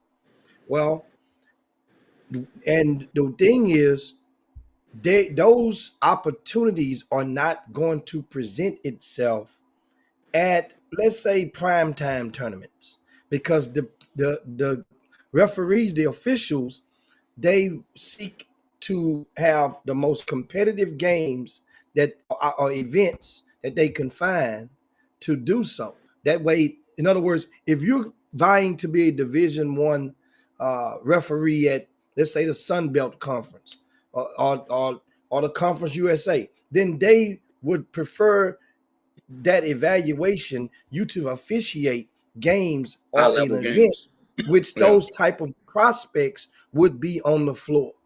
So that, to hope that answers or give understanding to that. Now, if a referee gonna make a bad call or a good call, if you do law of averages, 200 games, there's going to be some missed calls. Hey, yeah, man, it's a judgment thing, man. Come on. Hear about this. Think about it. What are the bad calls made on foul? He didn't foul him. Foul. It's always about fouls, man. It's always about who fouled who, and that stuff is judgment, and it is what it is when it comes to the referee stuff. Like it's the referee stuff is hard. And Jimmy can answer this. I remember when I first started doing summer basketball, I used to run events, and back then we used to be able to run events with one ref. Jim, remember that back in the day? You could get away with running an event with one ref. You Yeah, really back in the could. days, yeah. Back in the day, you could do one ref, and people wouldn't really on court 20, on court 15, or court 4, you could do one ref, and then it went to two refs. This had three refs. Was it three refs at the GMI? Two refs. We had 3 refs for most games at the GMI. A lot of Yes, people may not, if they were paying attention, I'm they would telling notice you. little things like that. 3 Yeah, refs, all games ran on time for the most part, maybe a 98 percentile of the game starting on time. That's very important for people to have busy schedules and don't plan on living in the gymnasium all weekend. You had medical trainers on staff from St. Joseph's Hospital, thanks to Icy Mike and his crew over there, and with the concierge. And I've had several people this weekend, and that feels good. I had one coach. He called, texted me in the middle of the night. Hey man, you have Icy Mike's number? I said, what happened? I thought maybe he left something or something. He said, man, I have a relative that came in town for the game and they're feeling dizzy right now. I said, here goes his phone. I'm call him. He called Mike. Mike took care of him. And that brings me to, I guess, a very sad, a low light of the weekend with the GMI, and that is, let me see how to say this. One of our longtime staffers at the GMI and with the Icebreaker, with RCS Sports, after Sunday's games, went home and passed away. Whoa. Who? Yeah, lady named Cheryl. Cheryl would Not always work Miss some of the Cheryl. front. Yeah, My Cheryl had the long name. yeah, She yeah. passed away? No, she was just on the show last week.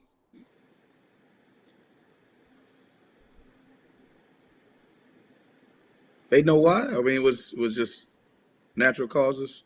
It Yeah, don't really just matter why. Sorry to hear that. yeah. So Let me tell y'all something, man. man, it's tough. Let me tell. And I was thinking about this, as I was enjoying another birthday, because a lot of people didn't make it through the pandemic, and Jimmy, I was just talking about, and I made a little, it wasn't a cryptic post thanking everybody, but I just appreciated the time that I got to spend with the people that care about me and love me, man. I'm serious. I was thinking about the time that I took out and they took out to spend with me.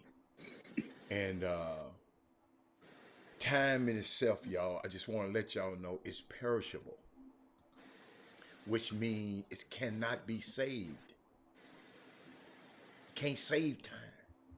It's irreplaceable. It can't be exchanged. You can spend it. You can't save it. So I'm not gonna let nobody else from this time. Miss Cheryl, bless her little heart. She always talked about it because I used to mess with her about her name. She got married and her name was long, and I said, "You went from Cheryl." I said, "Cheryl, I can't remember all that name." And time is valuable, y'all. Spend it with people that's worth it. Don't let me tell you something. When you're thinking about going on some of these dates, and when you think about going on some of these, man, think about if it's worth your time. Mm-hmm. I'm so serious. It's irretrievable. Chris, I can ask you, Chris, how much money you got? You might can tell me, but Chris, you can't tell me how much time you got. Mm-hmm. It's that valuable. And I ain't gonna let nobody waste my time no more. Oh man, please. No. Because once it's gone, I can't call it back, Jimmy. All I'll my tell you this, achievements, man. all your achievements, all my success. You have to have the power to like reallocate your time. Don't let people will take up your time. I mean, some people you might have to stop answering the phone for. Oh man, absolutely. Cause you need to spend that time where it's better suited for you. Jimmy, I did not know you gonna tell me about that lady. I mean, I just talked about, she was on here last week. That's how fragile this life we have. And guess what, Chris? I found out. We have the authority over time. We can choose who we spend it with. Oh, absolutely. Absolutely. I mean, y'all. But it's like this, man. It's the same way, and it's not even pivot because it's just even with the time. Like, and I appreciate you had it from this standpoint. Whether Jimmy and I come on now, people don't realize the time you put into the chop shop. Yeah. It's time. Yeah. Jimmy got a camp tomorrow. Yeah. It's time. Yeah. But get that chop shop still moving forward, bro. Yes. Because it's bringing something. I'm telling you, I challenge anybody else to come on any radio station or whatever and tell me it's anything like it. It's time. Because you got 3 dudes on here can talk about anything at any time. You know, we got the boom boom room going crazy. And my thing is, it's only a matter of time before it takes over. But again, that's a sad occurrence. And I will say this to piggyback on that. You know how many games and people that lady have met at her time dealing with the GMI and all those different tournaments. So you know what they tell them parents, them kids, instead of running around, you know, hooping and hollering about the refs, worried about this. Make sure you thank them people, man. Make sure you thank them. But Jimmy's not doing that by himself. Yes. When Jimmy's sisters in there doing the food and stuff, when they around there at the door, yeah, it's an operation, man. That's a black-owned business. Right. RCS Sports is a black-owned business. Yeah. You know what I'm saying? The GMI also with people of color working there. Yes. That care about Jimmy Hicks, but they do it for the community, man. Let me tell you something. If you and I don't even ask Jimmy this question. If Jimmy say, "Yeah, we got a term this weekend," don't people look forward to that, man? Like holidays. Am I lying, Jimmy? They love being around them parents and them kids, man. Yes. And then you got coaches gonna come in and cuss the guys that Jimmy and them got working. In the game before I played, I was so mad at that dude. You done messed with the wrong one. Man, get your ass out of here. You know, I was thinking about Jimmy the other day. I was talking to, I always talk to these group of young guys that I'm mentoring. And I told them, don't you tell me your goals if you haven't spent time with them goals. Please don't tell me that you want to be with somebody, but you can't find time for them. Y'all got to realize this is the best of y'all time now. We got to be disciplined, and we got to set priorities. And we got to prioritize our time. Hatter, let me tell you something. When I stopped telling everybody I don't work for free, my phone stopped ringing. I say, man, listen, my time's valuable, man. Like, you want me to help you with something? The dudes that know they can call me and have a real conversation, they know who they are. 2 of them are on the screen right now. Right. But everybody, Chris Paul can't answer the phone for everybody. You know how I am, Hatter. I don't answer the phone for everybody. Because guess what? My time's valuable. I ain't got time to sit on the phone and talk to you all day, bro. What we doing here? We not homies? Like, what we doing? We doing business or not? Okay, well, you got to pay me. You pay them? Wow. You got to pay me. When I told somebody how much I bill for you to sit up in phone and talk to me, they ain't called back no more. But Chris, you know what I want to do? I want to challenge everybody. I was thinking about this last night. I didn't know about Miss Cheryl. I was just writing. I had so much good fun with my family and friends on my vacation, man. I want to challenge y'all in the middle of this summer that you begin to set your mind on what will receive your time for the rest of the year. And ask yourself, is this the best use of my time? Before you answer that call, is this worth my time? Before you watch another Netflix show that Chris want us to watch, is this best use of my time? I'm serious. That's all I was thinking about. That's how I feel. I enjoyed myself. I'm sitting around here. But Hannah, you having this conversation. You know why you having this conversation? Why? Because you know how much time you've wasted. I'm telling you. Wow. Oh, bango. Jimmy, wait, Jimmy, you should have bangoed for me, Jim. Come on, Yeah, man. man. You know how much time You should have wasted on bangoed for me. nonsense. Hold up. I'm going to put that one on the screen. Bango. Just wasted. You know what I'm saying? On them willies. Jimmy, what you got, man? Jimmy, why you go there, man? You're the guy. I know you had to tell me, but you know, man, that Miss Cheryl has got a special place in my heart. Yeah, man. I feel bad, I had to, you know, I mean, and this happened, understand, late last night, yesterday evening. And that was, you know, it was a great, and by the way, you know, speaking of, you know, the GMI, the George McClellan, on Thursday, I think one thing about these events, a lot of people that's in the Boom Boom Room who dwell or live in and around the greater Houston area, you know, there's not an event that goes by that you meet one extra person that you never met before. They come up to you, hey, I'm so-and-so from the Chop Shop. We watch you every day. And there's others that I never see on the screen at all. Yeah. And they tell, we watch it every day. Yeah. We watch it. We're going to be watching Monday. Yeah. I'm going to watch and see if you won't say my baby name on Monday. You know, you saw that game. Right. And those encounters often serve as the wind beneath our wing. Oh, yes. Yes. Because if you haven't paid attention, the Chop Shop, you understand, this is on us. It's not just letting you know. This is raw. You know, they say a basketball player, sometimes you see a guy and they describe his game as, you know, man, he's athletic, but you know, he's real raw. So, you know, meaning he's not polished. He's not in comparison to trying to go and be deemed a valuable high Division I prospect. This is just raw talent. Now, just imagine if Keith White get a hold of him in the bigs and work him out for about a year. Just imagine. So with the Chop Shop, understand what we're getting right here. Raw. That means there's no pre-production meeting. There's no teleprompter going on that's connected to all of us saying, hey, let's go, just do this. There's no fourth person doing the engineering of the show. Understand this. This is raw. There's no marketing campaign that you see. So just imagine let's imagine the Chop Shop is good now.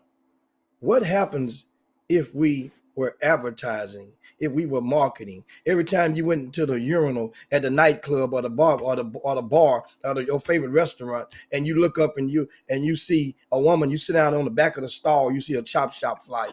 What happens when we start doing that?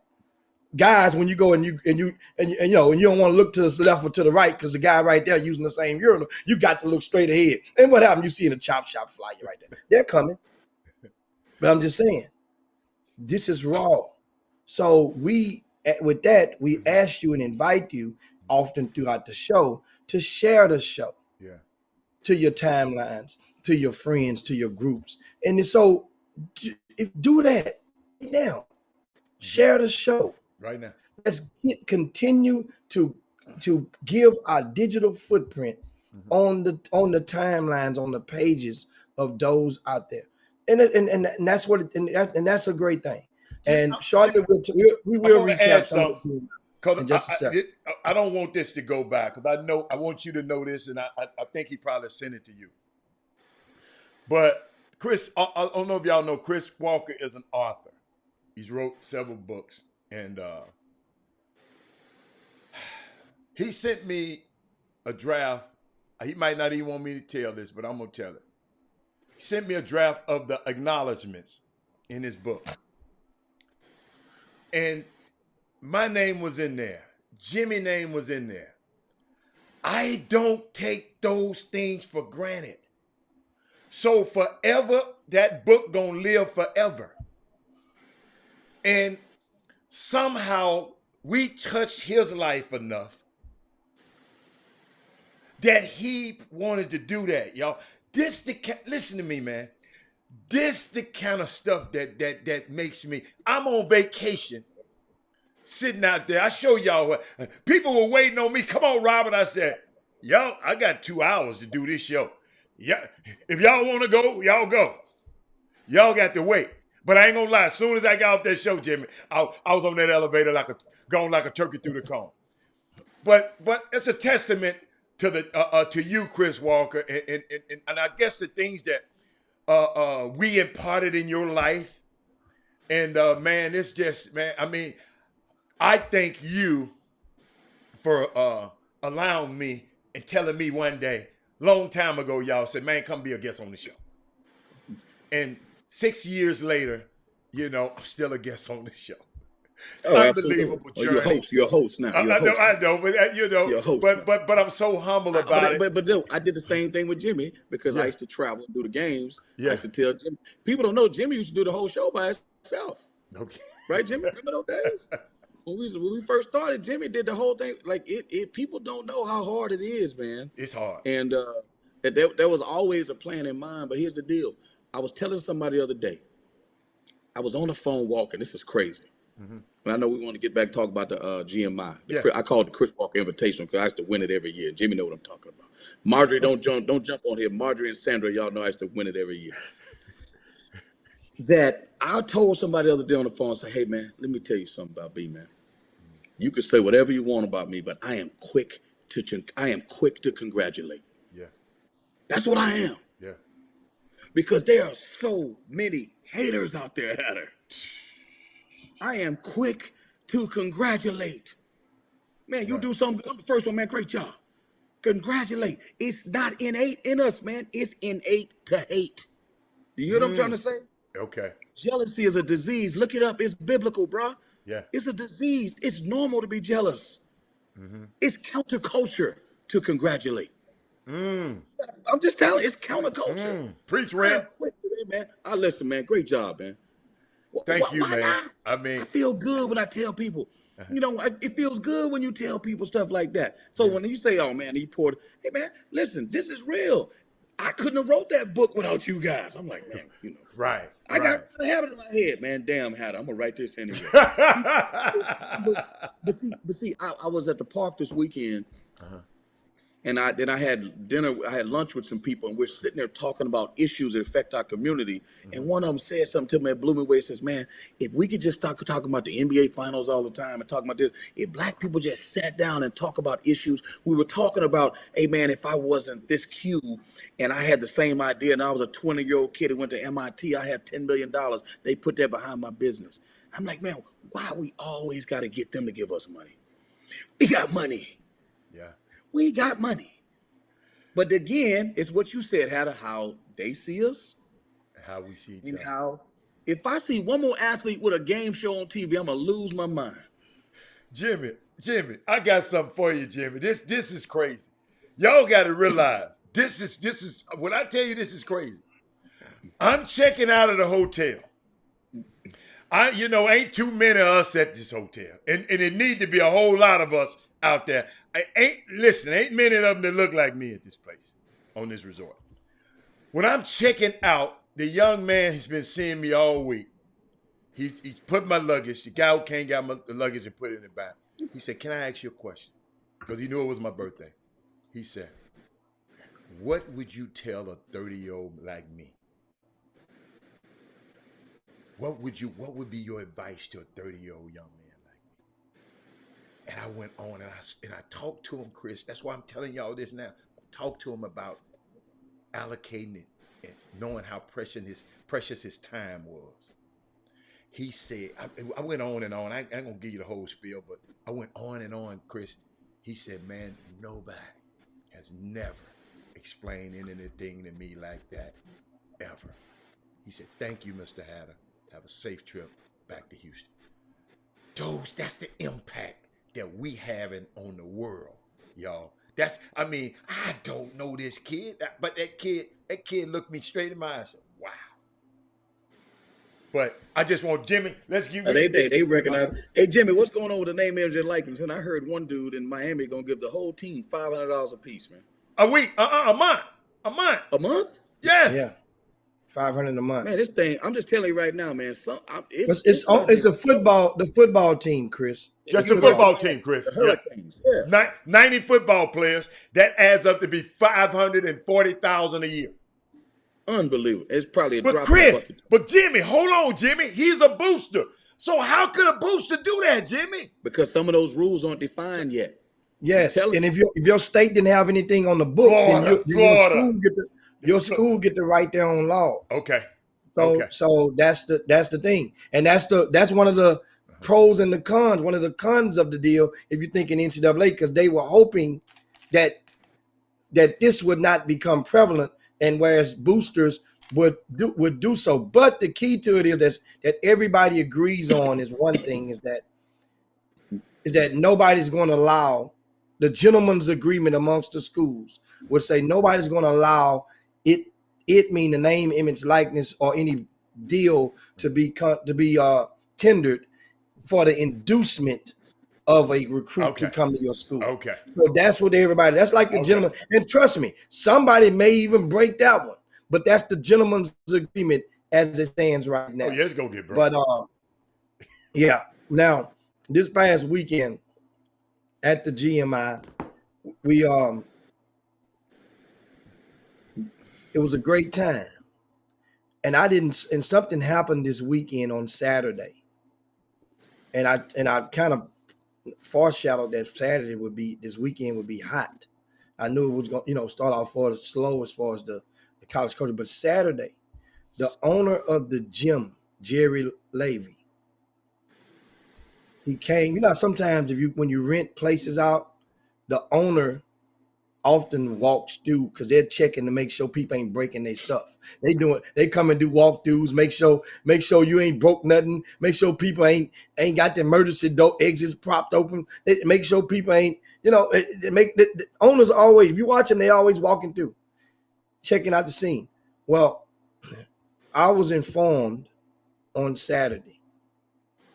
Check this out. For those and people that were in the building Saturday know exactly what I'm talking about when I say this.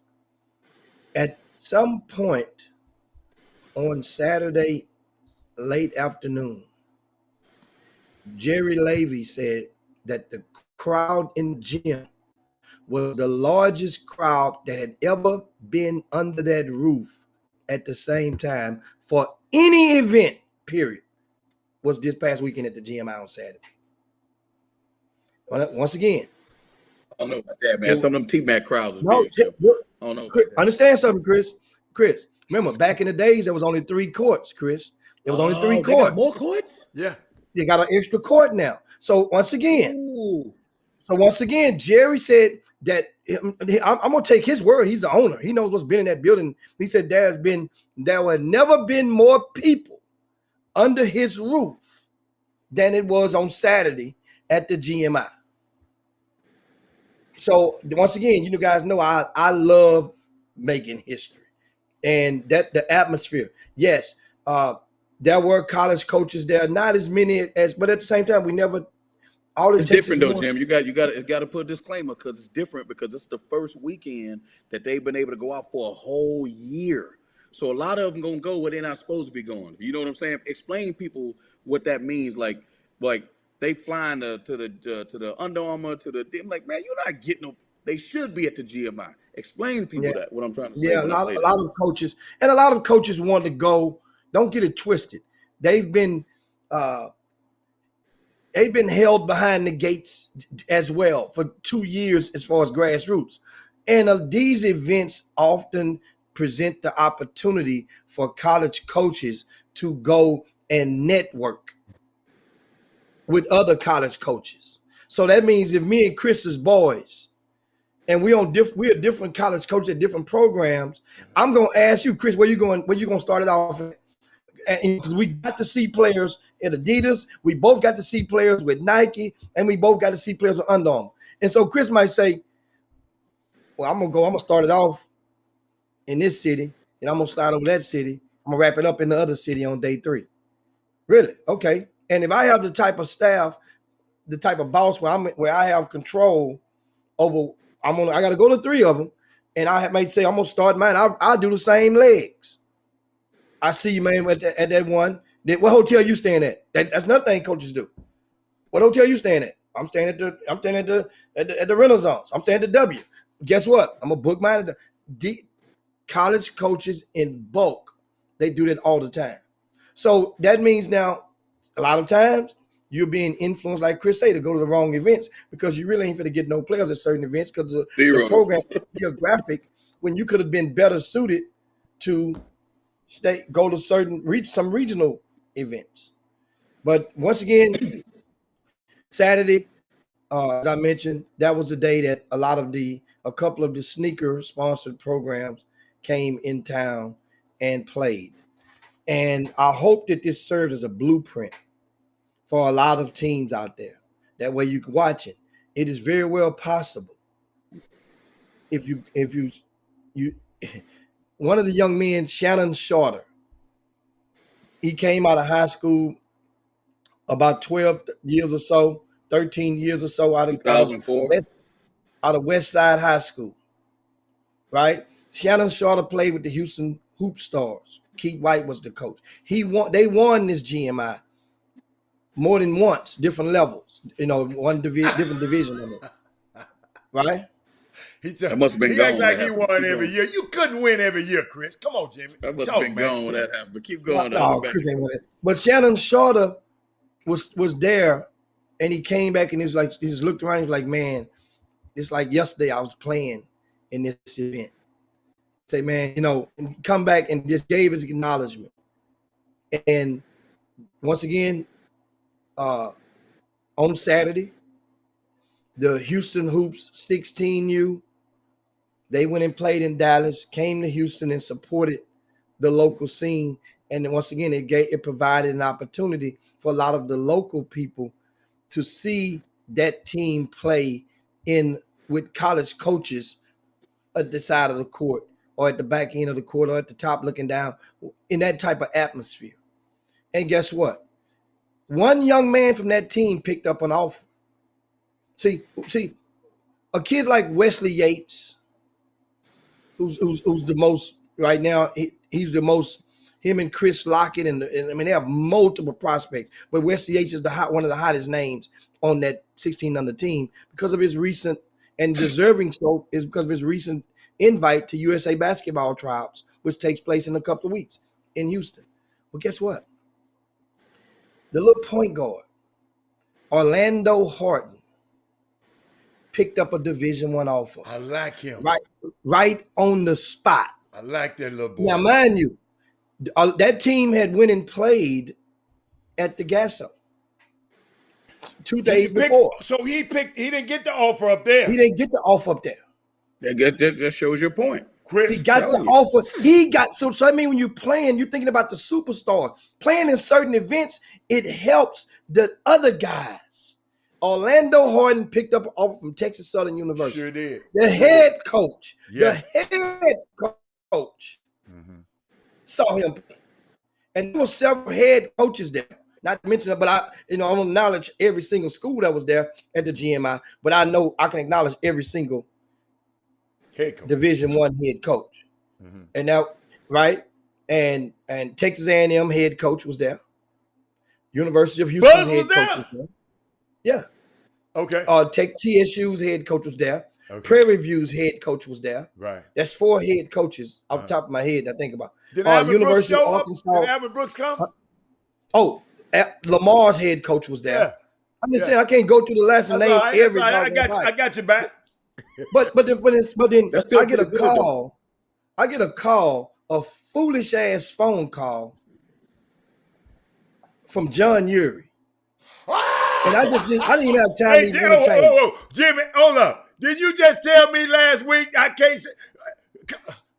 Watch it, Jimmy. Okay, That lets you know how bad Jimmy is. That's all that means. I just want to acknowledge it because Okay. let you know how people minds work. Okay.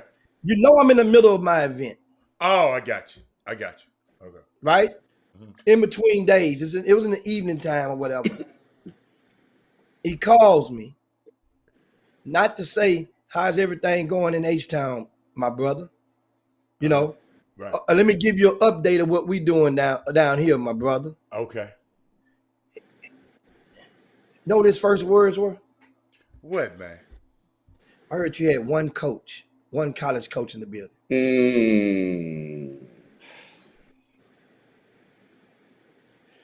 See, that's what I've been trying to talk about. That's what I've been, Chris. I know y'all don't be wanting to hear me, but that's how we see each other. Unbelievable. First of all, you're lying. You know, I heard You know he's had gonna pull one up on his college screen in a coach in the minute. You building. know that, right? He's gonna pull up on the screen in a minute. I hope somebody texts his ass. I hope one of his friends texts him right Let now. me say how foolish it is. Yeah. Understand this, and you think about it, and then you want, and at the same breath, man, you're gonna want you to give my guys some ink. You pump up my guys.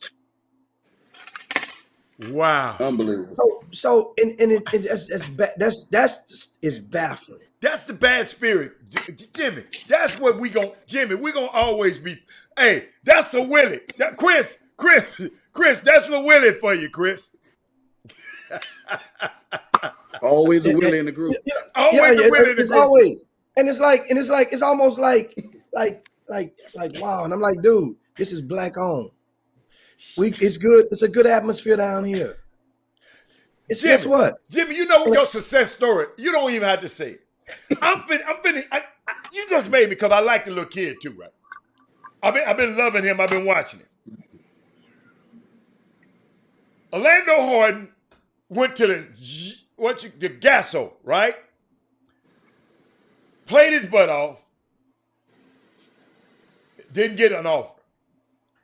He came 45 minutes, well, not 45 minutes, up 45, come up here and play and got a scholarship offer on the spot. Let me tell you something, John Urie and all the people who fueling you with this mess.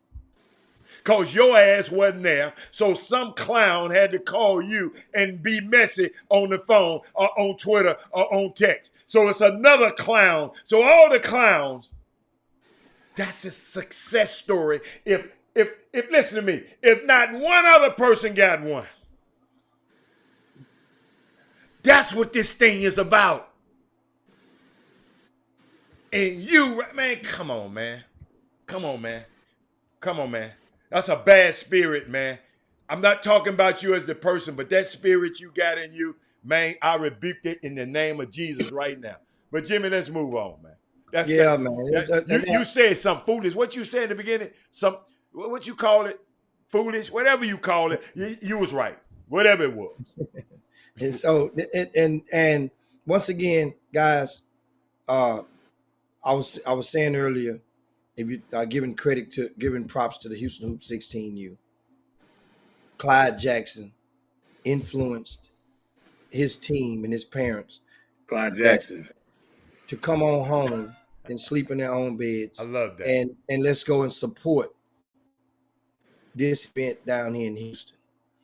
You know, which that means a lot because it helps to keep the candle lit. And guess what they did? They came and I provided the opportunity for some other teams to play against this team that wasn't sneaker teams necessarily so. So there was opportunities as a scheduler to go and help some people, help the have-nots, at least get a look or two Right. Now, mind you, Clyde Jackson then pulled the hammer out and hit some people upside the head. But the opportunity was there for a scholar athletes to go and play against this team. Who else going to give you that opportunity to play a sneaker team in a live period? Think about that. But see, Jimmy, that's why it's important that, and I try to do this, I would play in all your events as much as possible. People don't understand. You don't have to go, and they're coming where the players are. If you are the one with the dues and you want the GMI, and again, it comes back to who you pick as your agent, what school you pick, what tournaments you pick. If you got a big time team, guess what all the coaches got to say? Man, we got to go to the GMI. Yes. That's what they say. Yes. They don't Exactly. say, man, screw them Repeat dudes. that, Chris. They ain't going down Hey, there. Chris, I think that went over their head. You got to walk these people through this. Walk them I'm through that. telling you. Uh-huh. They look at the schedule. They don't follow tournaments. They follow players. People think they follow tournaments. Yeah, maybe the little smaller schools who want to see a bunch of dudes play. Yeah. But them schools that all them dudes want to really play at, Mm-hmm. they follow the kid. Man, where's he at? Well, you know what? We got to go here. They got to realize that's 3 dudes that can recruit. There's 4 dudes that's recruiting on the staff. Mm-hmm. That means they can be 4 different places. They don't all have to sit at one spot. But if you got 5, I think about it. I used to have 8 Division I players, 9 Division I players playing at one time.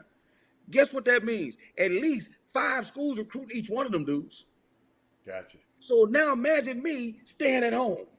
I'm not saying it's going to be 45 schools, but it damn sure going to be 20, 25. Jim, am I lying? That's the simple That's how it concept. works.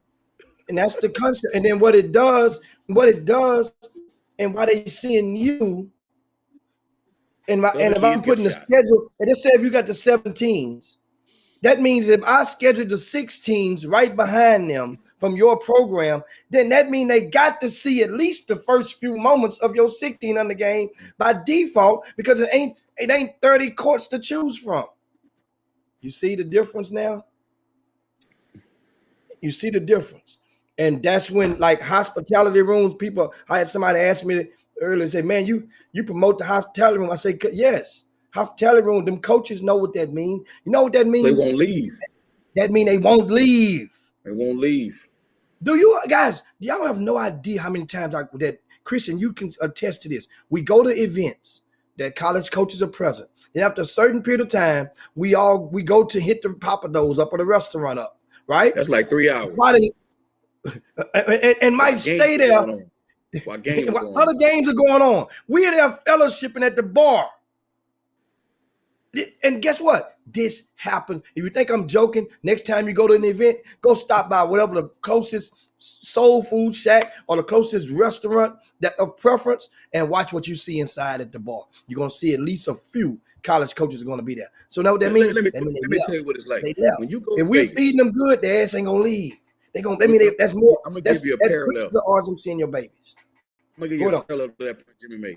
When you go to Vegas and you sit at the slot machines or you sit at the poker table, how much alcohol costs, Hatter? I don't know. It don't. It don't cost. Well, I don't get it 'Cause no they way. don't want you to leave, so they give you free alcohol. Everybody know that in Vegas. Hold up. I got a new drink I like now, Jimmy. I like mojito. Oh my A God. pomegranate mojito. That's Chris Walker drink mojito. He's a mojito guy back in the pomegranate day. I didn't mean to interrupt you, Chris, but you mentioned alcohol. But my point to Jimmy, when you got a great hospitality spot, they ain't gonna leave. They keep a couple dollars in their pocket because they getting per diem. And guess what? They're like, oh man, Jimmy know what we like. We gonna come get this food. I can get my food. I can go sit back down. I ain't gotta walk to my car in the heat. I'm gonna tell you another thing that people don't realize. I ain't gotta try to find a parking spot again. People don't realize, man. Am I lying? That's a good one there. So That's a good one. I'm just telling you, like Jimmy said, the greatest, if he ever could pull it off, if you ever got valet parking as an event, The valet and you got parking. good food, you will have the best event in the world. They'll never not come. The valet parking. Jimmy, I'm going to get me a valet parking next week And they gonna in a feed me. hookah.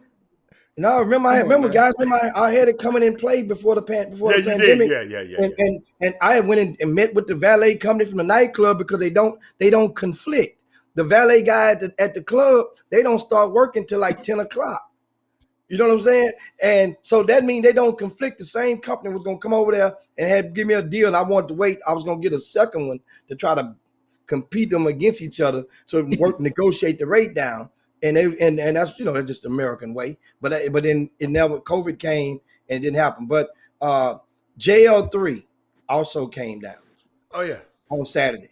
John Lucas Enterprises, that program, they bought their 17s, their 16s. I'm sorry, the 17s, and the 15s came. The 16s pulled out prior the day before the event. While the event was going on, something happened in Dallas. Somebody got sick or something or whatnot. I had to go to the hospital, so that was the reason that I got. So JL3 had the 17s and the 15s.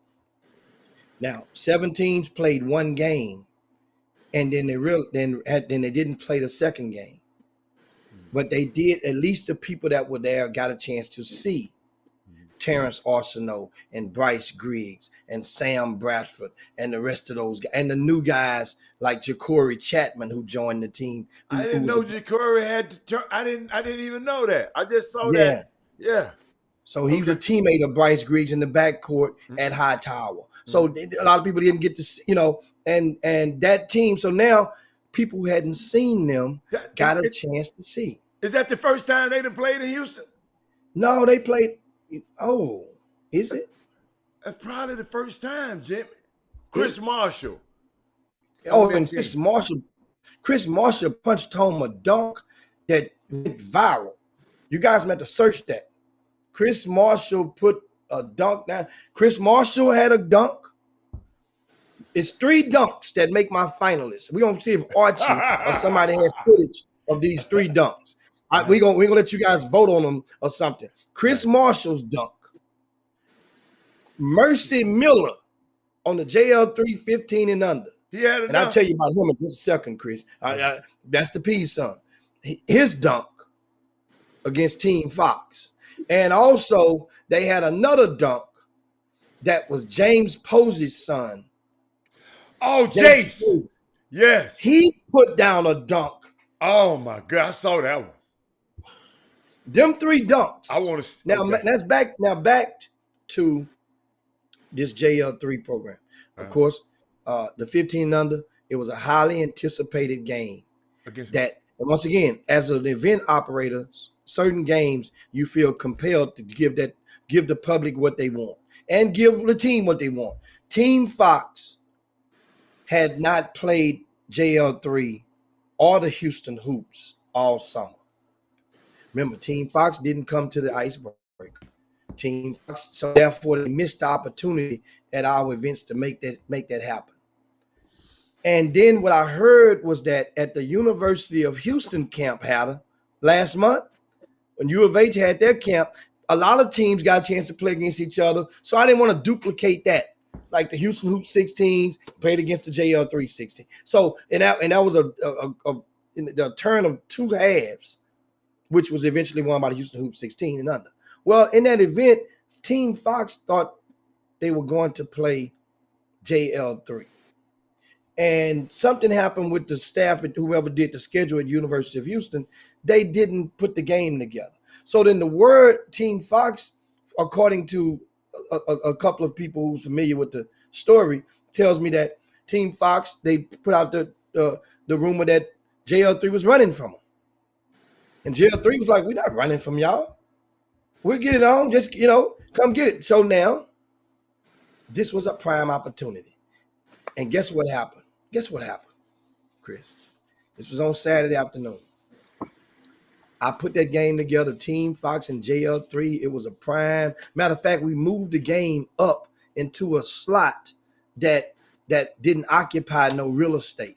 That way people can be like, okay. And now, this was a 250 game. JL3 won this game. You ready for this score? 68-36. Wait a minute. JL3 beat who? Team Fox. Now, Team Fox, Team Fox got my little young fella on there. they got Gambrell. They got tore off the little bone is Jeremiah what it sounds Gambrell's like. little brother, Jaden Gambrell. They got also Chris McDermott, who's one of the top. I mean, all of these guys, they're good. They're very good. But on this day, once again, I'm gonna say the score again: 68-36. Remember that kid Mercy Miller, who I told you about earlier? Oh, mercy me. Come on. Ask me how many. 45. He had 35 points. Somebody said 45. Jimmy, you missed 10 Well, points. No, not Oh, you official. don't miss no 10 points. Score sheet has him. I The don't score sheet has miss. him for 35. Jimmy, somebody means say he don't all- miss that he- many. He came 1 point shy of outscoring the whole Team Fox squad. Team He Fox scored got a 36, nice little he scored squad. 35. Got, And mind you, they do got a great. They still have a nice squad. And another matchup I put down of two homeboys, Team Fox and Team Swift. Herb Baker. I like Herb team. Who won that game? That took place on Sunday, on yesterday. Okay. That game there, I had to understand. The head coach from Sam Houston State was sitting there watching that game. Do you guys know the odds of a head Division I coach watching a 15 and under game with two 15 under teams in it? And understand it. And listen, that are not sneaker sponsored. Do you understand the odds of that happening during the live period? Once again, I'm gonna say it again. Of a head Division I coach sitting courtside and watching two 15 and under teams play against each other, and neither one of them are sneaker sponsored. That might have been the only time that happened in the United States this past weekend. I'm dead serious. Because you know why? Those head coaches got to be watching 7 teams. They hadn't been out in 2 years, right, Chris? Yeah. They're not watching 15 and unders to start during the first weekend of live period. In this instance, they were. Team Fox won that game 78-32. Wait a minute. You said Team Fox won. Yeah. Against Team Swift. Oh, okay. Against Team Swift. Oh. Man, I got to call Herb. So They this opened show up a can of whoopers on Herb Baker. Oh, man. 78-32. Not Herb. Hold up. Wait a minute. He must didn't have. Herb running on the timeline. No. Herb had his money kids playing in this game. There was the money kids playing in this game. This couldn't have been them guys I saw the other day. I saw them guys. Them guys were whooping everybody but. Well, it's levels. That was one of my themes coming out of the GMI. A lot of teams realize that indeed you try to tell them, you tell them, explain to them, hey man, just because you beat these guys, just because you won this many games, hey man, this is a different circuit. That's almost like the quote unquote Chitlin circuit that you're playing on. That's different. Now you can be king ding-a-ling of the Chitlin circuit. That doesn't necessarily translate over to sneaker when you're talking about a sneaker team. It don't necessarily. It don't mean it can't. But for some people, they get a rude awakening, and they'll realize that. And this was a moment this past weekend. Garrett Temple Elite from Shreveport, Louisiana. I mean, from down south from Baton Rouge, Louisiana, right? They got the brakes beat off of them. They played the JL3 15 and under team. Let me tell you something. The score was 79-30. Garrett Temple coach had told me before the event that they were in talks about getting an EYBL deal. I say, really? Okay. You know, well, I'm gonna put you against the EYBL team, and that way you can measure you. He said, we're whooping everybody down in South Louisiana. He said, I said, how good are you guys? He said, man, I don't want to brag. I'm just telling you, man, we're whooping everybody down here, man. So we're gonna come down here and test ourselves a little bit. I said, oh, really? 79-30. Now, mind you, they came back and played slow-mo with Above All Sports, and they beat the stuffings out of Slow Mo's team on Sunday, and that score was like 58-18. So Gas Temple team is good if you're playing above all sports. But if you're going and you're playing one of the other teams, a real team, they put you in your place. That's what I'm saying. And there's so many other guys that done well. Oh, Delilah. Oh my God. What did Delilah do? You know, guys, Chris, I'm at the point right now where certain teams that I'll put out a little old, I'll put my right pocket on. Delilah's team is one of those teams. They're a team of kids that have yet to enroll in high school. They were rising ninth graders. This team has a chance to have about 3 or 4 players that has a serious chance to be very special if they stay together for the next 3 years. Now, the rest of those kids can probably come and go. But it's 3 or 4 on that team. If they stay together, we talking like back when the Atlanta Celtics had Dwight Howard and Morris and Josh Smith and all that. It could be one of them three threesomes like that. She went and won the whole mile division, playing not one age up, but for the most part 2 ages up, and won first place. Won every game by double digits. Did you see what every game? Did you see what Marissa said to you? What's in that right pocket versus the left? She's something else, man. She's something else, man. Yeah, man. Hey, man, it was a lot of action, guys. And of course, we have recaps on the website on this evening and of course tomorrow as well. But it is definitely, we're in overtime right now, and it's almost time to land that plane on the Chop Shop. But I want to thank everybody again. And before I leave, I just want to give a quick roll call to the teams that won their divisions of the at the Spring Icebreaker. I mean at the GMI. I'm looking in the hot division. Shout out to C2C. The team has come to compete, and I think Doug he just gave y'all some intel on that team. They have a couple of players, the backcourt from LaPorte High School. LaPorte High School, LAPORTE, is right in the suburb. It's right on the other side of Pasadena. This team played hard, and they got it in. It was some good, intense games. Shout out to them for winning their division. That's the hot division. The spicy division, 2 teams made it to the championship that was from the same program. Houston Elite Jalon and Houston Elite D. Gibb. They both played each other. I mean, both decided to not play the game. They met up. You know, they say they play each other anytime in practice. So shout out to both of those programs who serve as co-champs. One team took the plaque, the other team took the medals. That's what they did. Now, I gave shout out to Delilah. She beat the team AD Elite out of San Antonio, All Day Elite, in the championship of the mile division. Now, going over to the regular division, that was won by the Houston Hoops Blue Chip 2026 team.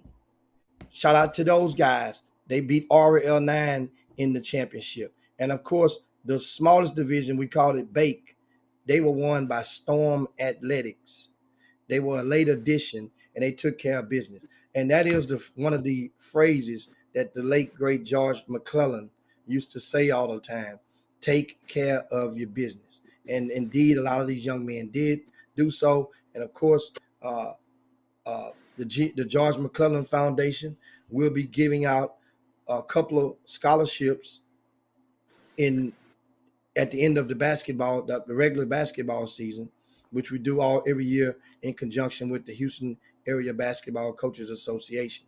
So, and a lot of other things you guys can look out for from the George McClellan Foundation. We're not sure if they're going to do a back to school drive again this year because of a lot of people's views on social distancing has not I don't know if the timing is right. So I had to meet up with Marjorie on that. And so, but for I that, got man, something too, Chris, Jimmy. I want to share with Jimmy and Chris. I just want to hear, because it's gonna be too late by tomorrow. I want to hear your opinion. What Nigeria beat the USA team? What happened, Chris? What you mean? What happened? We had KD. Okay. But Chris, I had said them guys. So how does Nigeria beat them? Even in a scrimmage? How? Think about this. Think about it this way. The Nigerian team has pros too, man. These professional Yep. basketball players, Yep. right? And also, I don't want to make excuses for the USA team, but I guarantee they only had 3 days of practice, is what I was told. And they probably going out, and obviously they're getting ready for the Olympics, so they probably don't think that anybody can really challenge them. But Nigeria, to lose to Nigeria, I mean, you're talking about a team back in the days to get the brakes beat off them By in 40, basketball. 50. Yeah. 40, 50. Now they're building a league there. Things have definitely dramatically changed from that standpoint. And it should put these American players. You know what's funny? You start watching the Olympics, you got to start putting these American players on notice, because I don't want to sound like somebody else, but they're taking jobs away from the Americans. These dudes over in Europe and Australia and all that, they taking jobs away. Matter of fact, I think this was a record year. I think 7 Nigerian-born players were drafted in this draft. Yeah, I mean, so they're coming, and basketball is just very popular. So, the fact that the U.S. lost, I'm like, man, like and people try to make it seem like it's not a big deal, as Jimmy would say. That ain't the way they planned it. Like, you think they said, why they play 7 dudes then? Like, they were trying to win the game, man. They were trying to win the game, But again, I'm just happy that it wasn't Doc Rivers coaching them, because if he lost the game, it's Greg Popovich. It's okay for him to lose. But Oh, that's right. what I'm saying? Oh, that's right. That's right. That's right. Oh my Right. God, Yeah. that was Doc Rivers. Jesus Christ. I mean, it's just, Yeah. it's just the game. But it's also the arrogance of us to think that we'll always be able to beat up on them dudes, and they got players from the best league playing on their team. I was shocked that the Canadian team didn't make it. They got a lot of pros on that team. They didn't make it. Yeah. So it's just one Luka of those things where Luka took Slovenia and they ain't never made it. But exactly, and I'm gonna tell you this, man. American players need to watch out. Get off. I'm gonna tell everybody, like I told somebody today. Hey, man, get off Twitter and Instagram and get your butt in the gym. How many hours a gym? How many hours a day should they spend? If you're gonna if you're trying to be one of the top, now you got to have the physical gift too. If you're 5'1", you can do it all you want. Are you an outlier? Malcolm Gladwell says an outlier should be spending 10,000 hours. 10,000 hours. Okay. So my thing is, you got to get with somebody that knows how to teach the game, and you got to be able to take what you learn in practice, and you got to be able to apply it in the games, and you got to get with people that can teach you. How many hours you should spend? That's up to you. My thing is, if you want to do something that only the best people in the world get to do, well, how many hours does an Olympian spend in the gym? Well, I just want to know, why didn't Ben Simmons spend some of them out? Why didn't he? He didn't spend. Ben Simmons liked to party, man. He liked to party. He got that money. Yeah, they told me. He liked the money. He got that party. He liked to. But guess what? Guess what? They coming for him now. Oh yeah. So all that nonsense, it catches up with you. It catches up with you. What about the Greek Freak last night? Give us a quick one. Oh no. Huh? The Greek Freak had fought him. I'm gonna give you a stat. Give you Come some on, stat on that Nigerian team. Uh-huh. That I picked up on the Associated Press website, and those players from the Nigerian team. Check this stats out.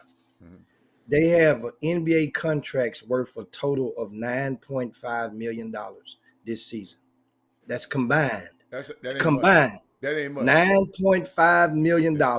They've combined for 4,000 NBA points, 0 All-Star selections. You understand what I'm saying? That's a good one. And the USA on that floor, right? And NBA contracts worth a combined $215.9 million. Okay.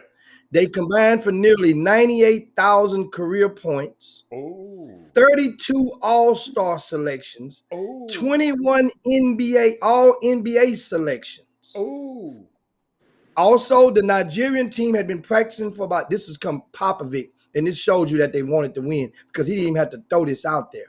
Just understand.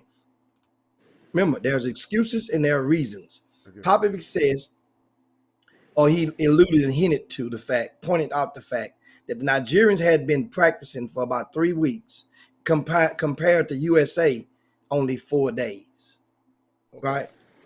And Okay. so, what the opponent just throw those numbers in there, Now, which was I'm remarkable. still thinking about the block Precious Ochua had against KD. But Precious is in the NBA. But Yeah, he's in the but NBA. guess what, Greg? Jimmy, what college did he go to? I just Memphis. Excuse And they didn't win nothing. They ain't playing the NCAA tournament when he was there. Don't get me started. you got Tell one Penny more he ignorant gotta out. get to the tournament. Tell Coach, Penny they he gotta get cheated to the us. tournament. They cheated us out of James. Guess Tell what? Penny Hold gotta up, get to the hold up, tournament, hold up, Jimmy. The way the rules are now, James would be playing. James Wiseman would be playing for Memphis that year. I don't know. No, Hatter. No. Why? Because he wasn't in college when he got that loan. It was in high Remember? school. He was in high school. So no, he wouldn't have been. He'd be playing for overtime. He Wait a wouldn't be minute. playing In for some Memphis. states, hold up. In some states, yes, because ain't no rules in some states. Listen. I think. I mean, if y'all want to talk about tomorrow, the number 2 player in the country signed with Overtime Elite. Yeah, All we got to talk seeing about the that tomorrow. movement. Yeah, All we seeing the movement. Like people got to start talking about it because we got to talk about you know, that tomorrow. I Yeah. watched the baseball draft, Uh-huh. and man, I couldn't believe all the high school kids that went the first round. And Yeah. I'm like, dang. They ain't So why paying them nothing, everybody Chris. basketball players go? I don't get like why is everybody trip on basketball players going if all the hockey players and the baseball players they go right to the professional league? Because they got the complexion for protection, for collection. Oh, okay. Is that what it is? Yeah. It caught me off guard because They ain't trying to govern them. They trying to govern guys that look like you. Man, Indeed. I'm trying. Listen, I'm gonna say it again. The green room in baseball is a lot different than the green room in basketball. Yes. That's all I'm trying to say. That's a good bango. Wait a minute. That's a bingo. Bang. And of course, I want to give another closing shout out to Kenneth Lofton Jr. Yes. and for being part of the gold medal winning USA 19 and under team. They won, of course, beat France. It was a tight game. I didn't watch it, of course. It was at the GMI, but 83-81, the final of that game. And Kenneth Lofton Jr. finished with 16.7 rebounds in that victory. And shout out Jimmy to had him, 15 in the second half when they counted. So that means it was pivotal. When they good were money struggling. in that second half. When they were Shout struggling. out to, of course, once again, Kenneth Lofton Jr., just a couple of years removed from Port Arthur Memorial High School. And he finds himself now as a gold medalist. Yeah. And it was also, how about this? Now that I think about it, yesterday afternoon,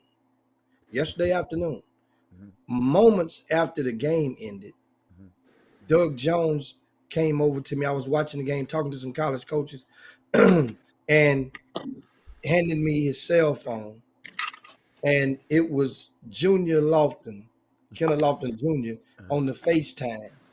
And he got a chance to have some words with him. He still had his uniform on.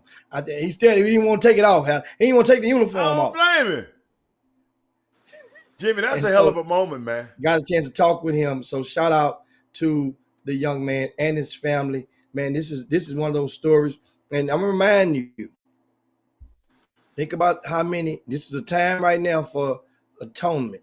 The matter of fact, the altar is open for any of y'all want to come to the front and just go on and just acknowledge that there was one that you got wrong.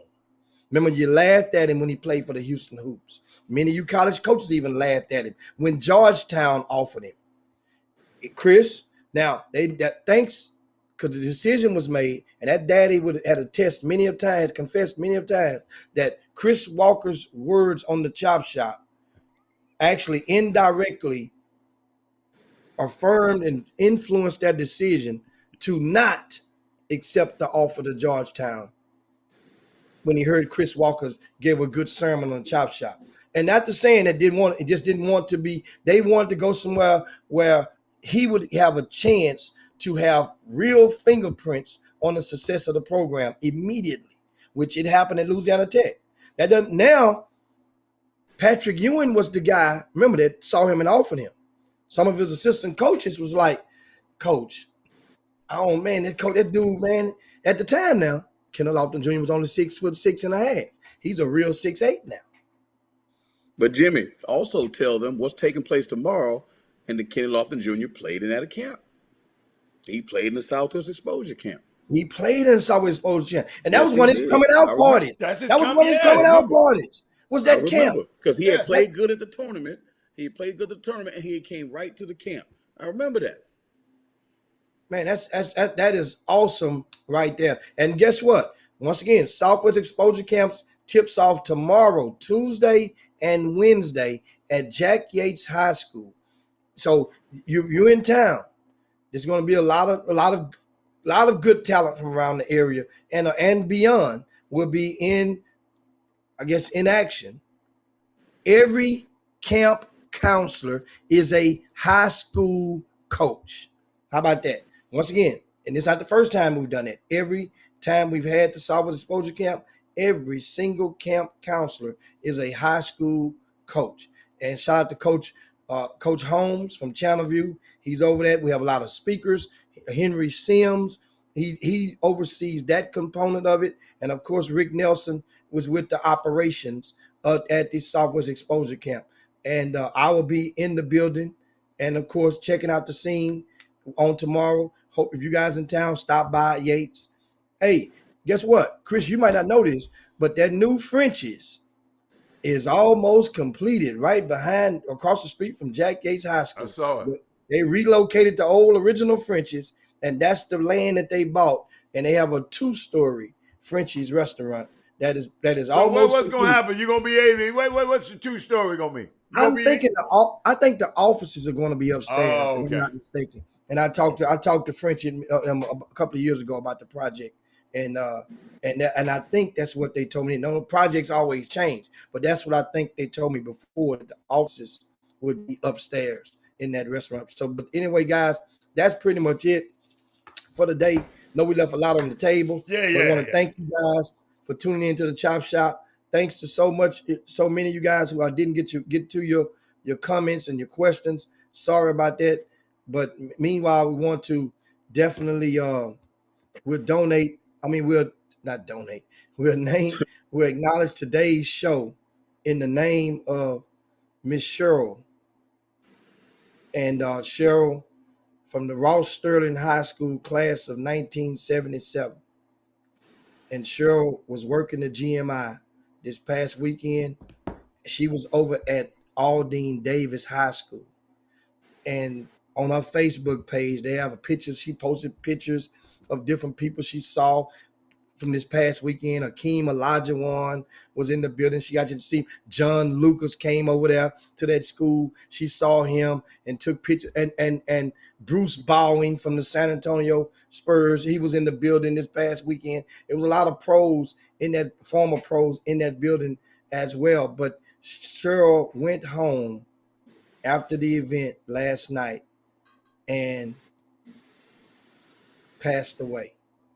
So we want to definitely let her know. And this funny thing, her son was working the front door at the gym, and his wife, Cheryl, to show you the imprint that she had. Yes. Cheryl used to work in HISD with Sandra. So that's Cheryl how Anderson. Sandra met her. Jimmy, Cheryl Anderson. Sonya wanted Cheryl to know. Anderson. Cheryl Anderson. Yeah. Thanks. Mhm. And she worked in HISD years ago with Sandra. And so Cheryl was always look out for Sandra and had her back. And so Sandra was like, this lady got a life sentence with me. Anytime we do an event, if she want to work, I'm going to give her work to provide her with some additional income, especially when people are on a fixed income, as Miss Cheryl is. So once again, she didn't just not only employ Miss Cheryl, but her family members. As I just said, her son and his wife was working the front door at the gym. her other son was working the score table on court 1 at Aldine Davis, along with my nephew. So it's like it runs deep. With that family is like an extended family. And you know, and that's just sad, man. Think about it. You never know. You never know, guys. Enjoy yourself, y'all. Because I sure really did this weekend. So enjoy yourself. That's all I can tell you. Chris, Yeah. I gotta take you. Chris, we gotta do I gotta take you on the trip. Because I sent you the pictures. You gotta go on this trip with me. So we'll see y'all later. Jimmy, get us out of there. Jimmy, Yeah, I man, it's thought you time to supposed to share slide the show. Rick I thought you supposed to share stupid, the show on the way out the door. Yeah, there you go. You just got it. I'm gonna tell him it's time to slide down Nino's back and yabba dabba do this thing. But make sure, guys, it is time for you to share the show on your way out the door, and especially Walter Yates, because you know how that go. We do it on this Monday afternoon, guys. We'll see you guys on tomorrow. Thanks so much for tuning to the Chop Shop. But for Chris Walker, Robert Haller, myself, Jim X, peace. We up out of here. Jim Hicks, Rob Hatter, you are now tuned in to the Chop Shop. I'm Retro, let's get it. We in the Chop Shop, we live in the Chop Shop. We talking sports talk, we live in the Chop Shop. We in the Chop Shop, I'm talking sports talk. So turn your dials up, it's live in the Chop Shop. We in the Chop Shop, we live in the Chop Shop. We talking sports talk, we live in the Chop Shop.